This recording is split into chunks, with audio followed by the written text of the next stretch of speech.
ಜ್ಞಾನವನ್ನು ತಿಳಿಸ್ತಾ ಇರುವ ಈ ಒಂದು ಆಧ್ಯಾತ್ಮಿಕ ಶಿಬಿರಕ್ಕೆ ಎಲ್ಲಾ ಧ್ಯಾನ ಮಿತ್ರರಿಗೆ ಸ್ವಾಗತ ಸುಸ್ವಾಗತ.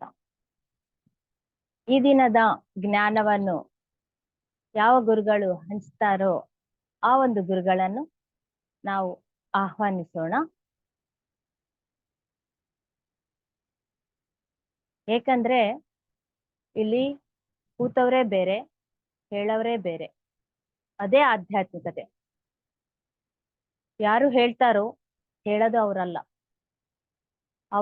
ಅವರನ್ನು ಒಂದು ಸಾಧನೆ ಆಗಿ, ಒಂದು ಡಿವೈಸ್ ಆಗಿ ಉಪಯೋಗ ಮಾಡಿಕೊಂಡು ಸೂಕ್ಷ್ಮ ರೂಪದಲ್ಲಿರುವ ಗುರುಗಳು ಆ ಜ್ಞಾನವನ್ನು ತಿಳಿಸ್ತಾ ಇರ್ತಾರೆ. ಅದು ನಾವು ಫಸ್ಟ್ ತಿಳ್ಕೋಬೇಕು.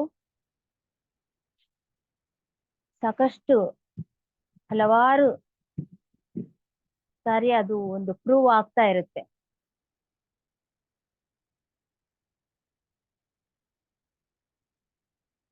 ಸೊ ನಿನ್ನೆವರೆಗೂ ನಾವೇನ್ ತಿಳ್ಕೊಂಡಿದ್ವಿ ಅದ್ರದ್ದೇ ಕಂಟಿನ್ಯೂಯೇಷನ್ ಈ ದಿನ ಇರುತ್ತೆ. ಇದು 7ನೇ ದಿವಸ. ನಿನ್ನೆವರೆಗೂ ನಾವೇನ್ ತಿಳ್ಕೊಂಡಿದ್ವಿ ಅಂತಂದ್ರೆ ಒಂದು ಸೋಲ್ಮೇಟ್ ಬಗ್ಗೆ ತಿಳ್ಕೊಂಡಿದ್ವಿ, ಆತ್ಮ ಸಹಚರರ ಬಗ್ಗೆ ತಿಳ್ಕೊಂಡಿದ್ವಿ. ಪ್ರತಿಯೊಬ್ಬರಿಗೆ ಒಬ್ಬರು ಆತ್ಮ ಸಹಚರರು ಇರ್ತಾರೆ.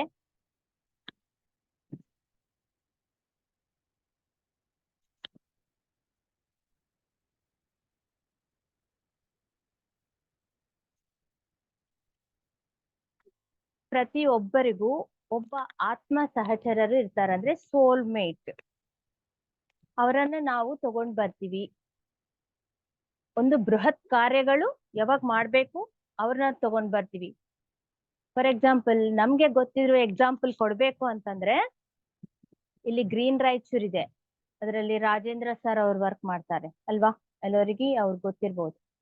ಅವರು ಒಂದು ಬೃಹತ್ ಕಾರ್ಯವನ್ನು ಮಾಡ್ತಾ ಇದ್ದಾರೆ. ಈ ಒಂದು ರಾಯಚೂರನ್ನು ಕಂಪ್ಲೀಟ್ ಗ್ರೀನ್ ಆಗಿ ಮಾಡ್ಬೇಕು ಅಂತ ಅವರ ಒಂದು ಸಂಕಲ್ಪ. ಅವ್ರ ಜೊತೆಗೆ ಇನ್ನೊಬ್ಬ ಮೇಡಮ್ ಕೂಡ, ಸರಸ್ವತಿ ಮೇಡಮ್ ವರ್ಕ್ ಮಾಡ್ತಾ ಇರ್ತಾಳೆ. ಅವರು ಹೇಗಂತಂದ್ರೆ ತಮ್ಮ ಜೀವನವನ್ನು ಪೂರ್ತಿಯಾಗೂ ಆ ಒಂದು ಬೃಹತ್ ಕಾರ್ಯ ಸಲುವಾಗಿ ಅವರು ಡೆಡಿಕೇಟ್ ಮಾಡಿರ್ತಾರೆ. ಅದೇ ತರ ಈ ಧ್ಯಾನ ಮಾರ್ಗದಲ್ಲಿ ಕೇವಲ ಧ್ಯಾನ ಒಂದೇ ಅಲ್ಲ, ಎಷ್ಟೊಂದು ಕಾರ್ಯಗಳು ಇರ್ತಾವ. ಈ ಧ್ಯಾನದಲ್ಲಿ ನೋಡಿದ್ರೆ ನ್ಯೂಟನ್ ಸರ್ ಅಂತ ಲಕ್ಷ್ಮಿ ಮೇಡಮ್ ಅಂತಿದ್ದಾರೆ. ಲಕ್ಷ್ಮಿ ಮೇಡಮ್ ಬಂದು MBBS MD ಮಾಡಿದ್ದಾರೆ. ಅವ್ರ ಹಸ್ಬೆಂಡ್ ಬಂದು ಓನ್ಲಿ MBBS ಅಷ್ಟೇ ಮಾಡಿದ್ದಾರೆ. ಸೊ ಅವ್ರದ್ದು ಲವ್ ಮ್ಯಾರೇಜ್. ಅವ್ರು ಇಷ್ಟಪಟ್ಟು ಮ್ಯಾರೇಜ್ ಮಾಡ್ಕೊಂಡಿದ್ದಾರೆ. ತಮ್ಮ MBBS MD ಮಾಡಿದ್ರು ಸಹ ಅವರು ಡಾಕ್ಟರ್ ವೃತ್ತಿಯನ್ನು ಸ್ವಲ್ಪ ದಿವಸ ನಡೆಸಿದ ಮೇಲೆ ಅದನ್ನ ಸ್ಟಾಪ್ ಮಾಡಿ ಕಂಪ್ಲೀಟ್ ಧ್ಯಾನ ಪ್ರಚಾರಕ್ಕೆ ಅವರು ಜೀವನವನ್ನು ತೊಡಗಿಸ್ಕೊಂಡಿದ್ದಾರೆ. ಮೇಡಮ್ ಏನಂತಾರ ಗೊತ್ತಾ, ನಮ್ಗೆ ಮಕ್ಕಳೇನ್ ಬೇಡ, ಯಾಕಂದ್ರೆ ನಾವಿಬ್ಬರು ಸೇರಿ ಒಂದೇ ಲಕ್ಷ್ಯ ಇದೆ, ನಮ್ಮಿಬ್ಬರಿಗೂ ಒಂದೇ ಲಕ್ಷ್ಯ ಇದೆ. ನಾವು ಧ್ಯಾನ ಪ್ರಚಾರ ಮಾಡ್ಬೇಕು, ಎಲ್ಲರಿಗೆ ಧ್ಯಾನ ಜ್ಞಾನವನ್ನು ಕಲಿಸ್ಬೇಕು. ನನ್ಗೆ ಒಬ್ಬರು ಮಕ್ಕಳಿದ್ರೆ ಅವರೊಬ್ಬರೇ ನನ್ನವರಾಗುತ್ತಾರೆ. ಈಗ ಜಗತ್ತೆಲ್ಲ ನನ್ ಮಕ್ಕಳೇ ಅವರು. ಅದಕ್ಕಾಗಿ ನನ್ಗೆ ಮಕ್ಕಳೇ ಬೇಡ ಅಂತಾರೆ. ಅಂತ ಒಂದು ಗ್ರೇಟ್ ಸರ್ವಿಸ್ ಮಾಡ್ತಾ ಇದ್ದಾರೆ. ಅವರು ಗತ ಜನ್ಮವನ್ನು ನೋಡ್ಕೊಂಡಿದ್ದಾರೆ. ಅವ್ರ ಗತ ಜನ್ಮಗಳನ್ನೆಲ್ಲ ತಕ್ಷಶಿಲದಲ್ಲಿ ಅವರು ಇದ್ರು. ತಕ್ಷಶಿಲಾ ಯೂನಿವರ್ಸಿಟಿ ಇತ್ತು ನಮ್ಗೆ ಅವಾಗ ಒಂದು ಕಾಲಕ್ಕೆ. ತಕ್ಷಶಿಲಾ ಯೂನಿವರ್ಸಿಟಿ, ಆ ಯೂನಿವರ್ಸಿಟಿ ಸ್ಥಾಪಿಸಿದವರು ಅವರು. ಸೊ ಮತ್ತೆ ಆ ತಕ್ಷಶಿಲಾ ಅಂತ ಯೂನಿವರ್ಸಿಟಿನಿ ಇಲ್ಲಿ ಸ್ಥಾಪನೆ ಮಾಡ್ಬೇಕು ಅಂತ ಅವರು ಒಂದು ಬೃಹತ್ ಸಂಕಲ್ಪ ಆ ಬೃಹತ್ ಕಾರ್ಯ ಸಲುವಾಗಿ ಅವರಿಬ್ಬರು ಅವ್ರ ಲೈಫ್ ಅನ್ನ ಡೆಡಿಕೇಟ್ ಮಾಡಿದ್ದಾರೆ. ವಿಕಾರಾಬಾದ್ ಹತ್ರ ಲೈಫ್ ಯೂನಿವರ್ಸಿಟಿ ಅಂತ ದೊಡ್ಡ ಯೂನಿವರ್ಸಿಟಿನ ಅವರು ಸ್ಥಾಪಿಸಿ ಅದಕ್ಕೆ ಕನ್ಸ್ಟ್ರಕ್ಷನ್ ವರ್ಕ್ ಮಾಡ್ತಾ ಇದ್ದಾರೆ. ಮಂತ್ಲಿ ಭಗವದ್ಗೀತಾ ಹೇಳೋದು, ಈ ತರ ಜ್ಞಾನವನ್ನು ಹಂಚೋದು, ಹಲವಾರು ಪ್ರೋಗ್ರಾಮ್ಸ್ ಅವ್ರು ಮಾಡ್ತಾ ಇದ್ದಾರೆ. ಸೊ ಅವರಿಬ್ರು ಏನು ಅಂದ್ರೆ ಆತ್ಮ ಸಹಚರರು, ಸೋಲ್ಮೇಟ್ಸ್. ಅವರಿಬ್ರು ಬೃಹತ್ ಕಾರ್ಯಗಳು ಮಾಡ್ಬೇಕು ಅಂತಂದ್ರೆ ಇಬ್ಬರು ಯೋಚನೆ ಒಂದೇ ಇರುತ್ತೆ, ಇಬ್ಬರ ಒಂದು ಥಾಟ್ ಪ್ರಾಸೆಸ್ ಒಂದೇ ಇರುತ್ತೆ, ಇಬ್ಬರ ಮಾರ್ಗ ಒಂದೇ ಇರುತ್ತೆ. ಸ್ಪೆಷಲಿ ಸಮಾಜಗೋಸ್ಕರನೇ ಅವ್ರ ಜೀವನ ಮುಡುಪಾಗಿ ಇಡ್ತಾರ. ಅದು ಬೃಹತ್ ಕಾರ್ಯ ಅಂತಂದ್ರೆ. ಸೊ ಅದು ಸೋಲ್ಮೇಟ್ ಬಗ್ಗೆ ನಿನ್ನೆ ತಿಳ್ಕೊಂಡಿದ್ವಿ ನಾವು. ಆದ್ರೆ ಇವಾಗ ಈ ಒಂದು ರೈಟರ್ ಪೀಟರ್ ಅವ್ರು ಯಾರಿದಾರೋ ಅವ್ರಿಗೆ ಏನ್ ಹೇಳ್ತಾರೆ, ಈ ಹಿಂದೂ ಇಂಡಿಯನ್ ಗುರು ಅವ್ರು ಬಂದು ಎಲ್ಲ ಗೈಡ್ ಮಾಡ್ತಾ ಇರ್ತಾರೆ, ಅಲ್ಲೆಲ್ಲ ಕಲಿಸ್ತಾ ಇರ್ತಾರೆ ಆಸ್ಟ್ರಲ್ ಟ್ರಾವೆಲ್ ಹೆಂಗ್ ಮಾಡ್ಬೇಕು ಅದೆಲ್ಲ. ನಾನ್ ನೆಕ್ಸ್ಟ್ ಟೈಮ್ ಮತ್ತೆ ನಿನ್ಗೆ ಒಂದ್ಸಾರಿ ಆಗ್ಬಿಟ್ಟಿದೆ ಅಲ್ಲ, ನೆಕ್ಸ್ಟ್ ಟೈಮ್ ನೀನ್ ಟ್ರೈ ಮಾಡು. ಆಮೇಲೆ ನಾನು 2 days ಬಿಟ್ಟು ಮತ್ತೆ ಬರ್ತೀನಿ, ಅವಾಗ ಮತ್ತೆ ಆಸ್ಟ್ರಲ್ ಟ್ರಾವೆಲ್ ಮಾಡೋಣ, ಸೂಕ್ಷ್ಮ ಶರೀರ ಯಾನವನ್ನು ಮಾಡೋಣ. ನಿನ್ಗೆ ಮತ್ತೆ ಸ್ವಲ್ಪ ವಿಷಯಗಳನ್ನ ನಾನು ತಿಳಿಸ್ತೀನಿ ಅಂತ ಹೇಳ್ತಾರೆ. ಆದ್ರೆ ಆ ಸೂಕ್ಷ್ಮ ತಲಗಳ ಬಗ್ಗೆ ನಾನು ಇವಾಗ ನಿನ್ಗೆ ಸ್ವಲ್ಪ ತಿಳಿಸ್ತೀನಿ, ಯಾಕಂದ್ರೆ ನಿನ್ಗ ಸೂಕ್ಷ್ಮ ಲೋಕಕ್ಕೆ ಆ ಒಂದು ಡೈಮೆನ್ಷನ್ಗೆ ನಾನು ಕರ್ಕೊಂಡು ಹೋಗ್ತೀನಲ್ವಾ, ಹಾಸ್ಟೆಲ್ ವರ್ಲ್ಡ್ಗೆ ಕರ್ಕೊಂಡು ಹೋಗ್ತೀನಲ್ವಾ, ಅದಕ್ಕಾಗಿ ಅದ್ರ ಬಗ್ಗೆ ನಿಂಗೆ ಇನ್ನೂ ಸ್ವಲ್ಪ ವಿಷಯಗಳು ನಾನು ಇವತ್ತು ತಿಳಿಸ್ತೀನಿ. ನಿನ್ಗೆ ಈಸಿ ಆಗುತ್ತೆ, ಅಲ್ಲಿ ಹೋಗಿದ್ಮೇಲೆ ಕನೆಕ್ಟ್ ಆಗಕ್ಕೆ, ಅರ್ಥ ಆಗಕ್ಕೆ ನಿನ್ಗೆ ಈಸಿ ಆಗುತ್ತೆ. ನಾನು ಸ್ವಲ್ಪ ವಿಷಯಗಳು ತಿಳಿಸ್ತೀನಿ ಅಂತ ಹಾಸ್ಟೆಲ್ ವರ್ಡ್ಸ್ ಬಗ್ಗೆ ಹೇಳ್ತಾರೆ. ನಾವು ಈ 2-3 ದಿವಸದಿಂದ ಹಾಸ್ಟೆಲ್ ವರ್ಲ್ಡ್ ಬಗ್ಗೆನೆ ಮಾತಾಡ್ತಾ ಇದೀವಿ. ಹಾಸ್ಟೆಲ್ ಲೋಕದ ಬಗ್ಗೆನೆ, ಅಂದ್ರೆ ಸೂಕ್ಷ್ಮ ಲೋಕದ ಬಗ್ಗೆ ಮಾತಾಡ್ತಾ ಇದ್ವಿ. ಎದಕ್ ಮಾತಾಡ್ತಾ ಇದೀವಿ ಅಂತಂದ್ರೆ, ಪ್ರತಿಯೊಬ್ಬರಿಗೂ ಆ ವಿಷಯ ಗೊತ್ತಿರ್ಬೇಕು, ಸೂಕ್ಷ್ಮ ಲೋಕದ ಬಗ್ಗೆ ಗೊತ್ತಿರ್ಬೇಕು, ಯಾಕಂದ್ರೆ ಆಮೇಲೆ ನಾವು ಕೂಡ ಅಲ್ಲೇ ಹೋಗೋದು ಅಲ್ವಾ. ಏಕೆ ನಾನು ಮತ್ತೆ ಮತ್ತೆ ಮರಣದ ಬಗ್ಗೆ ಮಾತಾಡ್ತಾ ಇದ್ದೀನಿ ಅಂದ್ರೆ, ನಮ್ಮಲ್ಲಿರುವ ಮರಣ ಭಯ ಹೋಗ್ಬೇಕು, ಇದು ಮಸ್ಟ್.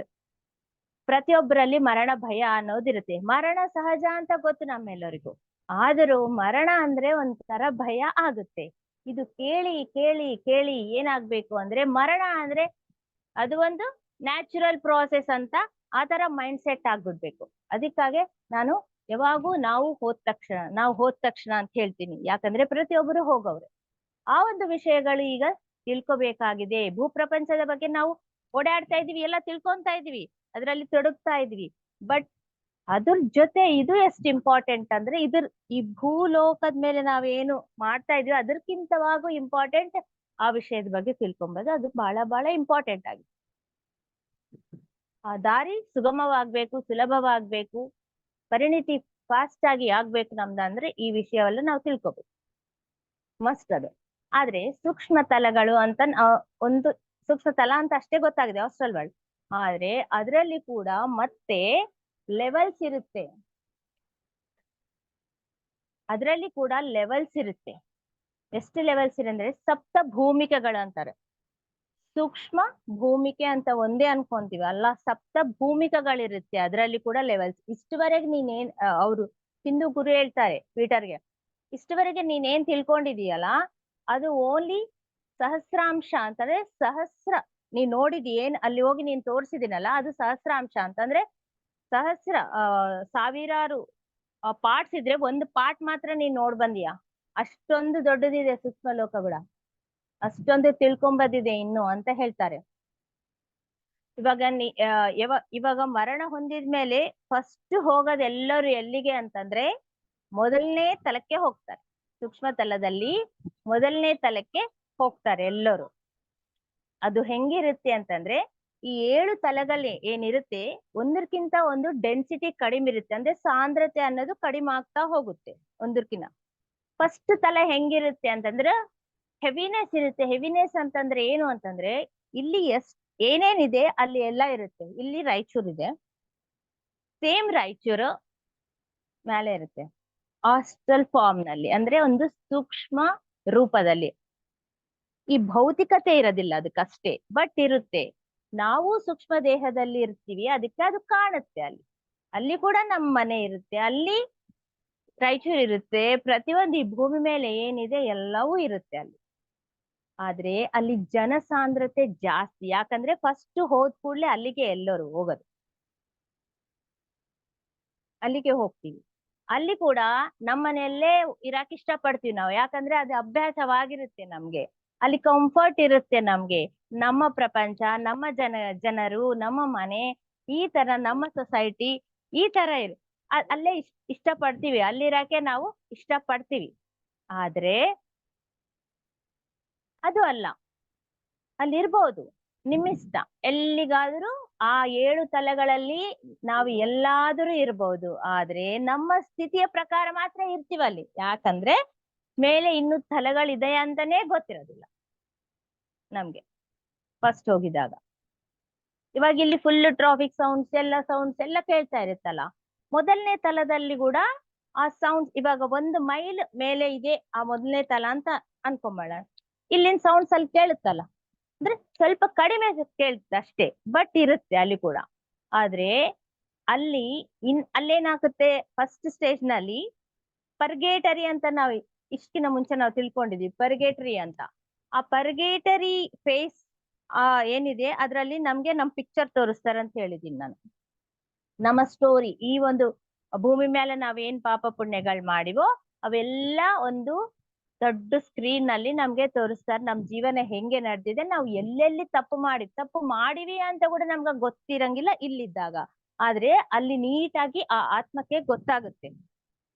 ನಾವೇನು ಆತ್ಮದಿಂದ ಹೋಗ್ತೀವಲ್ಲ, ಗೊತ್ತಾಗುತ್ತೆ ಏನು ಇದು ಕರೆಕ್ಟಾ ತಪ್ಪಾ ಅಂತ. ನಾವು ಎಲ್ಲ ಕಂಪ್ಲೀಟ್ ಕ್ಲಿಯರ್, ಅದಕ್ಕೆ ಯಾವ್ದು ಪಾರ್ಶ್ವಾಲಿಟಿ ಇರಂಗಿಲ್ಲ. ಇಲ್ಲಿ ನಮ್ ಬುದ್ಧಿಯಲ್ಲಿ ಇರುತ್ತೆ ಎಲ್ಲ. ಈ ಅಹಂಕಾರ ಆಗ್ಲಿ, ಸ್ವಾರ್ಥ ಆಗ್ಲಿ, ಪ್ರತಿಯೊಂದು ನಮ್ ಬುದ್ಧಿಯಲ್ಲಿ ಇಲ್ಲಿ ಇರುತ್ತೆ. ಅಲ್ಲಿ ಸ್ವಚ್ಛವಾಗಿರುತ್ತೆ ಆತ್ಮ. ತಪ್ಪು ಮಾಡಿದ್ರೆ ತಪ್ಪು ಮಾಡೀನಿ ಅಂತ ಅಕ್ಸೆಪ್ಟ್ ಮಾಡುತ್ತೆ. ಪಾಪ ಪುಣ್ಯ ಎಲ್ಲ ಪರ್ಗೇಟರಿನಲ್ಲಿ ತೋರಿಸಿದಾಗ ನಾವೇ ಅವಾಗ ಡಿಸೈಡ್ ಮಾಡ್ತೀವಿ ಎಷ್ಟು ದಿನ ಯಾವ ಒಂದು ಪರಿಸ್ಥಿತಿಯಿಂದ ನಾವು ಹೋಗ್ಬೇಕು, ಯಾವ ನಮ್ಮಲ್ಲಿದ್ವ ಈ ಅನಾವಶ್ಯಕವಾದದೆಲ್ಲ ಬಿಟ್ಟಿದ ಮೇಲೆ, ಒಳ್ಳೆ ಗುಣಗಳು ಕಲ್ತಿದ ಮೇಲೆ ನಮ್ಗೆ ಸ್ವಲ್ಪ ಅರಿವು ಬರುತ್ತೆ. ಅವಾಗ ಇನ್ನೊಂದು ತಲವಿದೆ ಅನ್ನುವ ಅನುಭವ ಮೆಲ್ಲಿಗೆ ಅರ್ಥ ಆಗ್ತಾ ಇರುತ್ತೆ. ಇನ್ನೊಂದೇನಿರುತ್ತೆ, ಸ್ಕೂಲ್ಸ್ ಇದಾವ ಅಂತ ಹೇಳಿದ್ವಿ. ಅಲ್ಲಿ ಸ್ಕೂಲ್ಸ್ ನಲ್ಲಿ ಅಲ್ಲಿರುವ ಸ್ಕೂಲ್ಸ್ ನಲ್ಲಿ ಏನ್ ಕಲಿಸ್ತಾರೆ ಅಂತಂದ್ರೆ ಇದೇ ಕಲಿಸ್ತಾರೆ. ಇನ್ನೂ ಸಾಕಷ್ಟು ತಲೆಗಳಿದೆ, ಇನ್ನೂ ಸಾಕಷ್ಟು ಪ್ಲೇಸಸ್ ಇದೆ, ನೀವು ಅಲ್ಲಿಗೆ ಹೋದ್ರೆ ನಿಮ್ಮ ಪರಿಣಿತಿ ಇನ್ನೂ ಚೆನ್ನಾಗಾಗುತ್ತೆ ಅಂತ ಎಲ್ಲ ಹೇಳ್ತಾರೆ. ಆದ್ರೆ ನಾವು ಕೇಳೋದಿಲ್ಲ, ಫಸ್ಟ್ ಕೇಳೋದಿಲ್ಲ. ನಿನ್ನೆ ಹೇಳಿನಲ್ಲ, ಸ್ಟಾರ್ಟಿಂಗ್ ಸ್ಟೇಜ್ ನಲ್ಲಿ ನಮ್ಗೆ ಆ ಸ್ಕೂಲ್ಸ್ ಏನ್ ಬೇಡಪ್ಪ, ನಮ್ಗಿದೆ ಜೀವನ ಚೆನ್ನಾಗಿದೆ, ನಾವ್ ಇಲ್ಲೇ ಏನ್ ಬೇಕಿದ್ದು ಕ್ರಿಯೇಟ್ ಮಾಡ್ಕೋಬಹುದು. ಒಂದ್ ಥಾಟ್ ಇಂದನೇ ಕ್ರಿಯೇಟ್ ಆಗ್ತಾ ಇದೆ, ನಮ್ಗೆ ಏನ್ ಬೇಕು ಬರ್ತಾ ಇದೆ. ಅದೇ ನಾವು ಭೂಮಿ ಮೇಲೆ ಇದ್ದಾಗ ನಾವು ಒಂದ್ ಸಾಮಾನ್ ಪರ್ಚೇಸ್ ಮಾಡ್ಬೇಕಂದ್ರೆ ಎಷ್ಟು ಕಷ್ಟ ಬೀಳ್ಬೇಕು. ಒಂದು ಹೋಟೆಲ್ಗೆ ಹೋದ್ರೆ ನಮ್ಗೆ 5,000 ಬಿಲ್ ಆಗ್ತಿತ್ತು, ಇಲ್ಲಿ ಫ್ರೀ ಆಗಿ ಬರ್ತಾ ಇದಾವ. ನಮ್ಗ ಬೇಕಿದ್ದು ಮಾಡ್ಕೊಂಡು ನಾವು ತಿಂದು ಬಿಡ್ತೀವಪ್ಪ ಇಲ್ಲಿ ಸೃಷ್ಟಿ ಮಾಡ್ಕೊಂಡು.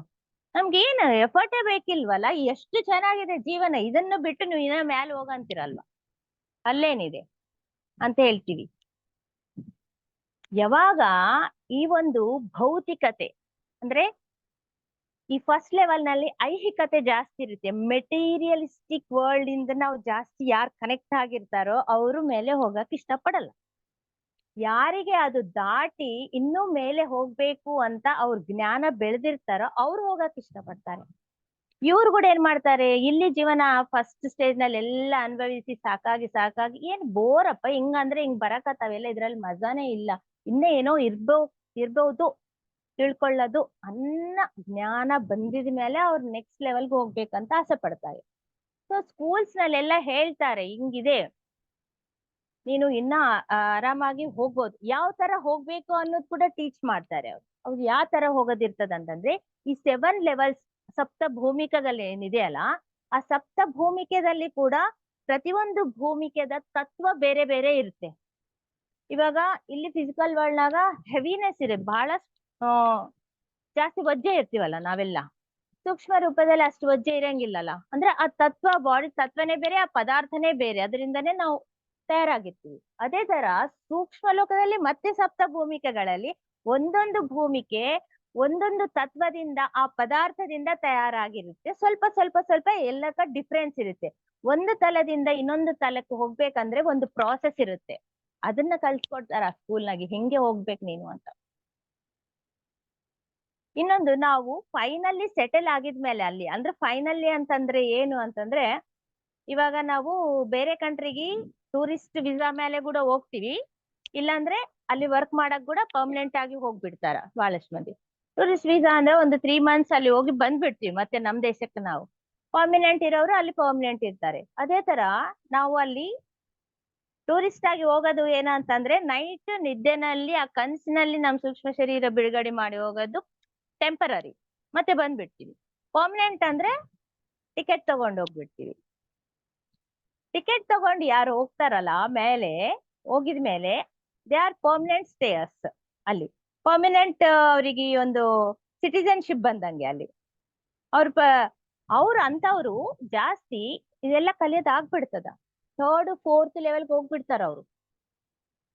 ಫಸ್ಟ್ ನಲ್ಲಿ ಇರಾಕ್ ಯಾರು ಇಷ್ಟಪಡಂಗಿಲ್ಲ. ಆಮೇಲೆ ಯಾವಾಗ ಓನ್ಲಿ ಎಮರ್ಜೆನ್ಸಿ ಮಾತ್ರ, ಎಮರ್ಜೆನ್ಸಿ ಟೈಮಿಗೆ ಫಸ್ಟ್ ಲೆವೆಲ್ಗೆ ಬರ್ತಾರೆ ಮತ್ತೆ ಅವ್ರು. ಏಕೆ ಅಂತಂದ್ರೆ ಯಾವಾಗ ಬರ್ತಾರೆ ಗೊತ್ತಾ,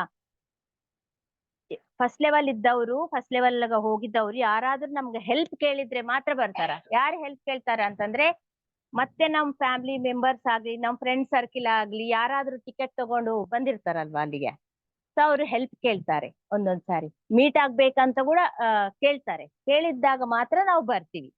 ಥರ್ಡ್ ಫೋರ್ತ್ ಲಿಂದ ಕೆಳಗ್ ಬರ್ತೀವಿ ಮತ್ತೆ, ಇಲ್ಲಂದ್ರೆ ಬರದೇ ಇಲ್ಲ. ಇವಾಗ ನಾವು ಇನ್ನೊಂದ್ ಕಂಟ್ರಿಗೆ ಹೋದ್ರೆ, ನೋಡಕ್ ಹೋದ್ರೆ ಕೂಡ ಅಲ್ಲಿದ್ದ ರಿಲೇಷನ್ ಫಸ್ಟ್ ಕಾಂಟ್ಯಾಕ್ಟ್ ಮಾಡ್ತೀವಿ. ಮಾಡಿ ನಮ್ಗ ಸ್ವಲ್ಪ ಹೆಲ್ಪ್ ಬೇಕು ಅಂತ ಸ್ವಲ್ಪ ಕೇಳೋದಾಗ್ಲಿ, ಅವ್ರ ಜೊತೆ ಕರ್ಕೊಂಡೋಗಿ ತಿರ್ಗಾಡೋದಾಗ್ಲಿ, ಹೆಲ್ಪ್ ತಗೊಳ್ಳೋದು, ಆ ತರ ಮಾಡ್ತೀವಿ. ಹೌದಲ್ವಾ? ಆ ತರ ಇಲ್ಲಿ ಕೂಡ ಹೆಲ್ಪ್ ಬೇಕಾಗುತ್ತೆ. ಇಲ್ಲಿಂದ ಬಂದವರು ಒಬ್ಬೊಬ್ರಿಗೂ ಹೆಲ್ಪ್ ಕೇಳ್ತಾರೆ. ಅವ್ರನ್ನ ಮೀಟ್ ಆಗ್ಬೇಕು ಅನ್ಕೊಂತಾರೆ. ಇವಾಗ ಗಂಡ ಹೋಗಿರ್ತಾನೆ, ಹೆಂಡತಿ ಸ್ವಲ್ಪ ವರ್ಷಗಳ ನಂತರ ಹೋಗಿರ್ತಾಳೆ. ಅಲ್ಲಿ ಹೋಗಿದ್ಮೇಲೆ ನನ್ ಗಂಡನ್ ಮೀಟ್ ಆಗ್ಬೇಕು ಅಂತ ಆಸೆ ಇರುತ್ತೆ. ಅವಾಗ ಅಲ್ಲಿ ಹೋಗಿ ಒಂದ್ ಥಾಟ್ ಇಂದ ನೆನ್ಪಿಸ್ಕೊಂಡ್ರೆ ಏನಾಗುತ್ತೆ, ಅವ್ರಿಗೆ ಆ ಮೆಸೇಜ್ ಹೋಗ್ಬಿಡುತ್ತೆ. ಅವ್ರು ಯಾವ ತಲದಲ್ಲಿ ಇದ್ರು ಕೂಡ ಕೆಳಗ ಬಂದು ಮೀಟ್ ಆಗ್ತಾರೆ. ಕಲ್ತು ಸ್ವಲ್ಪ ದಿನ ಬಾಳ್ಬೇಕಾ ಅವ್ರಿಬ್ರು ಡೆಸಿಷನ್, ಆಮೇಲೆ ಅದು ದಟ್ ಈಸ್ ಡಿಫ್ರೆಂಟ್. ಆ ತರ ಇರುತ್ತೆ. ಆದ್ರೆ ಈ ಕೆಳಗ್ ಬರ್ಬೇಕು ಅಂತಂದ್ರೆ ಮತ್ತೆ ಒಂದು ಪ್ರಾಸೆಸ್ ಇರುತ್ತೆ. ಮೇಲೆ ಹೋಗ್ಬೇಕಂದ್ರೂ ಒಂದು ಪ್ರಾಸೆಸ್ ಇರುತ್ತೆ. ಏನ್ ಪ್ರಾಸೆಸ್ ಅನ್ನೋದು ಆ ಸ್ಕೂಲ್ಸ್ ನಲ್ಲಿ ನಮ್ಗೆ ಹೇಳ್ಕೊಡ್ತಾರೆ. ಹೆಂಗ್ ಮಾಡಿದ್ರೆ ನೀನ್ ಹೋಗ್ತೀಯ ಮೇಲೆ, ನೀನ್ ಅನ್ಕೊಂಡ ತಕ್ಷಣ ಹೋಗೋದಿಲ್ಲ. ಇನ್ನೊಂದು ಪ್ರಾಸೆಸ್ ಆಡ್ ಮಾಡ್ಬೇಕು, ಅದಕ್ಕೊಂದು ಪದ್ಧತಿ ಇರುತ್ತೆ.